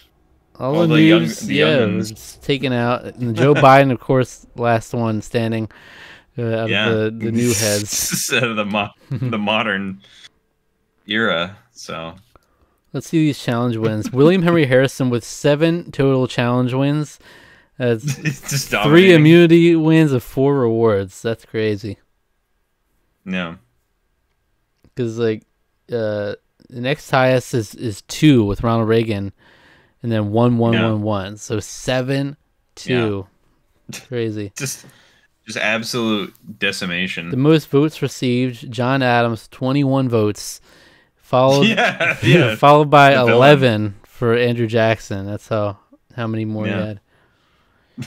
Yeah, John Adams was getting him like early on. The top 3 most strategic. Who do you think are the most strategic? I don't know how this thing calculates it, but I'm gonna guess it's gonna say something random like TR, Ronald Reagan, and Richard Nixon or something like that. Maybe Biden, Joe Biden. They're a little less random than that usually. They do have George Washington as number 1, Joe Biden number 2, and William Henry Harrison number 3. So, that's actually kind of accurate in terms of how the games was played.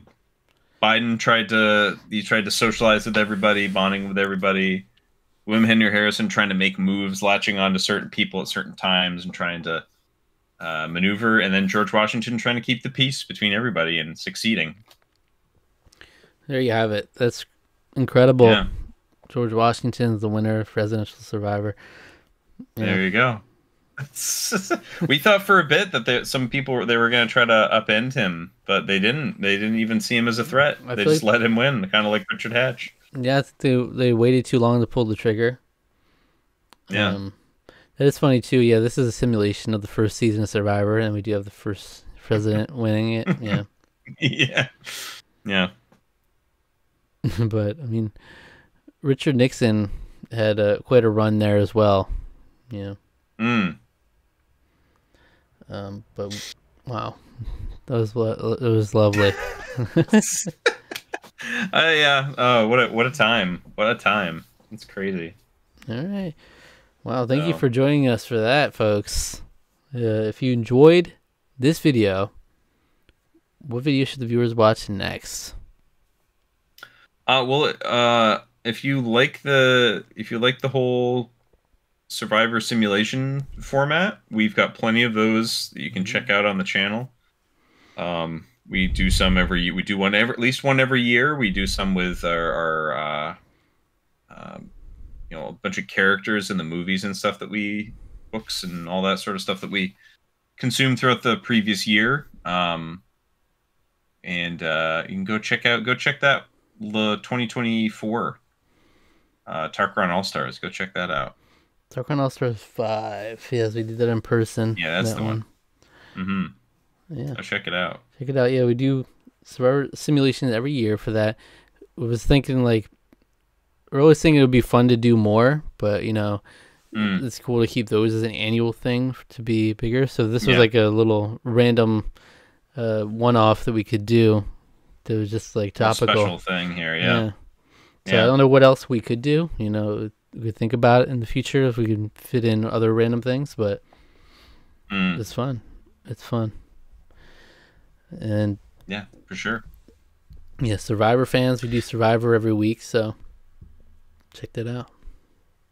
Hopefully bringing a little levity in the, times can be tough out there in terms of how the whole political landscape and everything it's happening right now. But, I had a good laugh. Yeah. I had a good time. It was fun. I wish Donald Trump had stuck around a little longer. It would have been would have been funny, but good stuff all overall. Yeah. I had a great time. Absolutely. Yeah, subscribe to the channel if you enjoyed, like the video, and comment below. Let us know your thoughts. Did Washington deserve the win? Yeah. I don't think anyone would be like, "Now Andrew Jackson should have won." Yeah, no.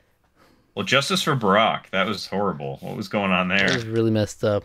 That was messed up. It's for such a fun, exciting season. How you stopped. You were just you stopped in your tracks. You're like, hold on a sec. Something disastrous just happened. The 6-person tribe and the 5 white guys formed an alliance. It's horrible. It was pretty bad. Bad optics, guys. That's real bad optics. And they just took him out without a second thought. It was just we'll form this alliance. That's it for the day. Let's go vote. Okay. Wow. It's horrible. It's as much as an exciting, fun season throughout. It's you're always gonna have that stain on it. It's just damn. Yeah. Hard to get through. But they really did that. They really did that on Survivor. Yeah. All right. Thanks for watching. Take care of yourself. Have fun out there voting. All right.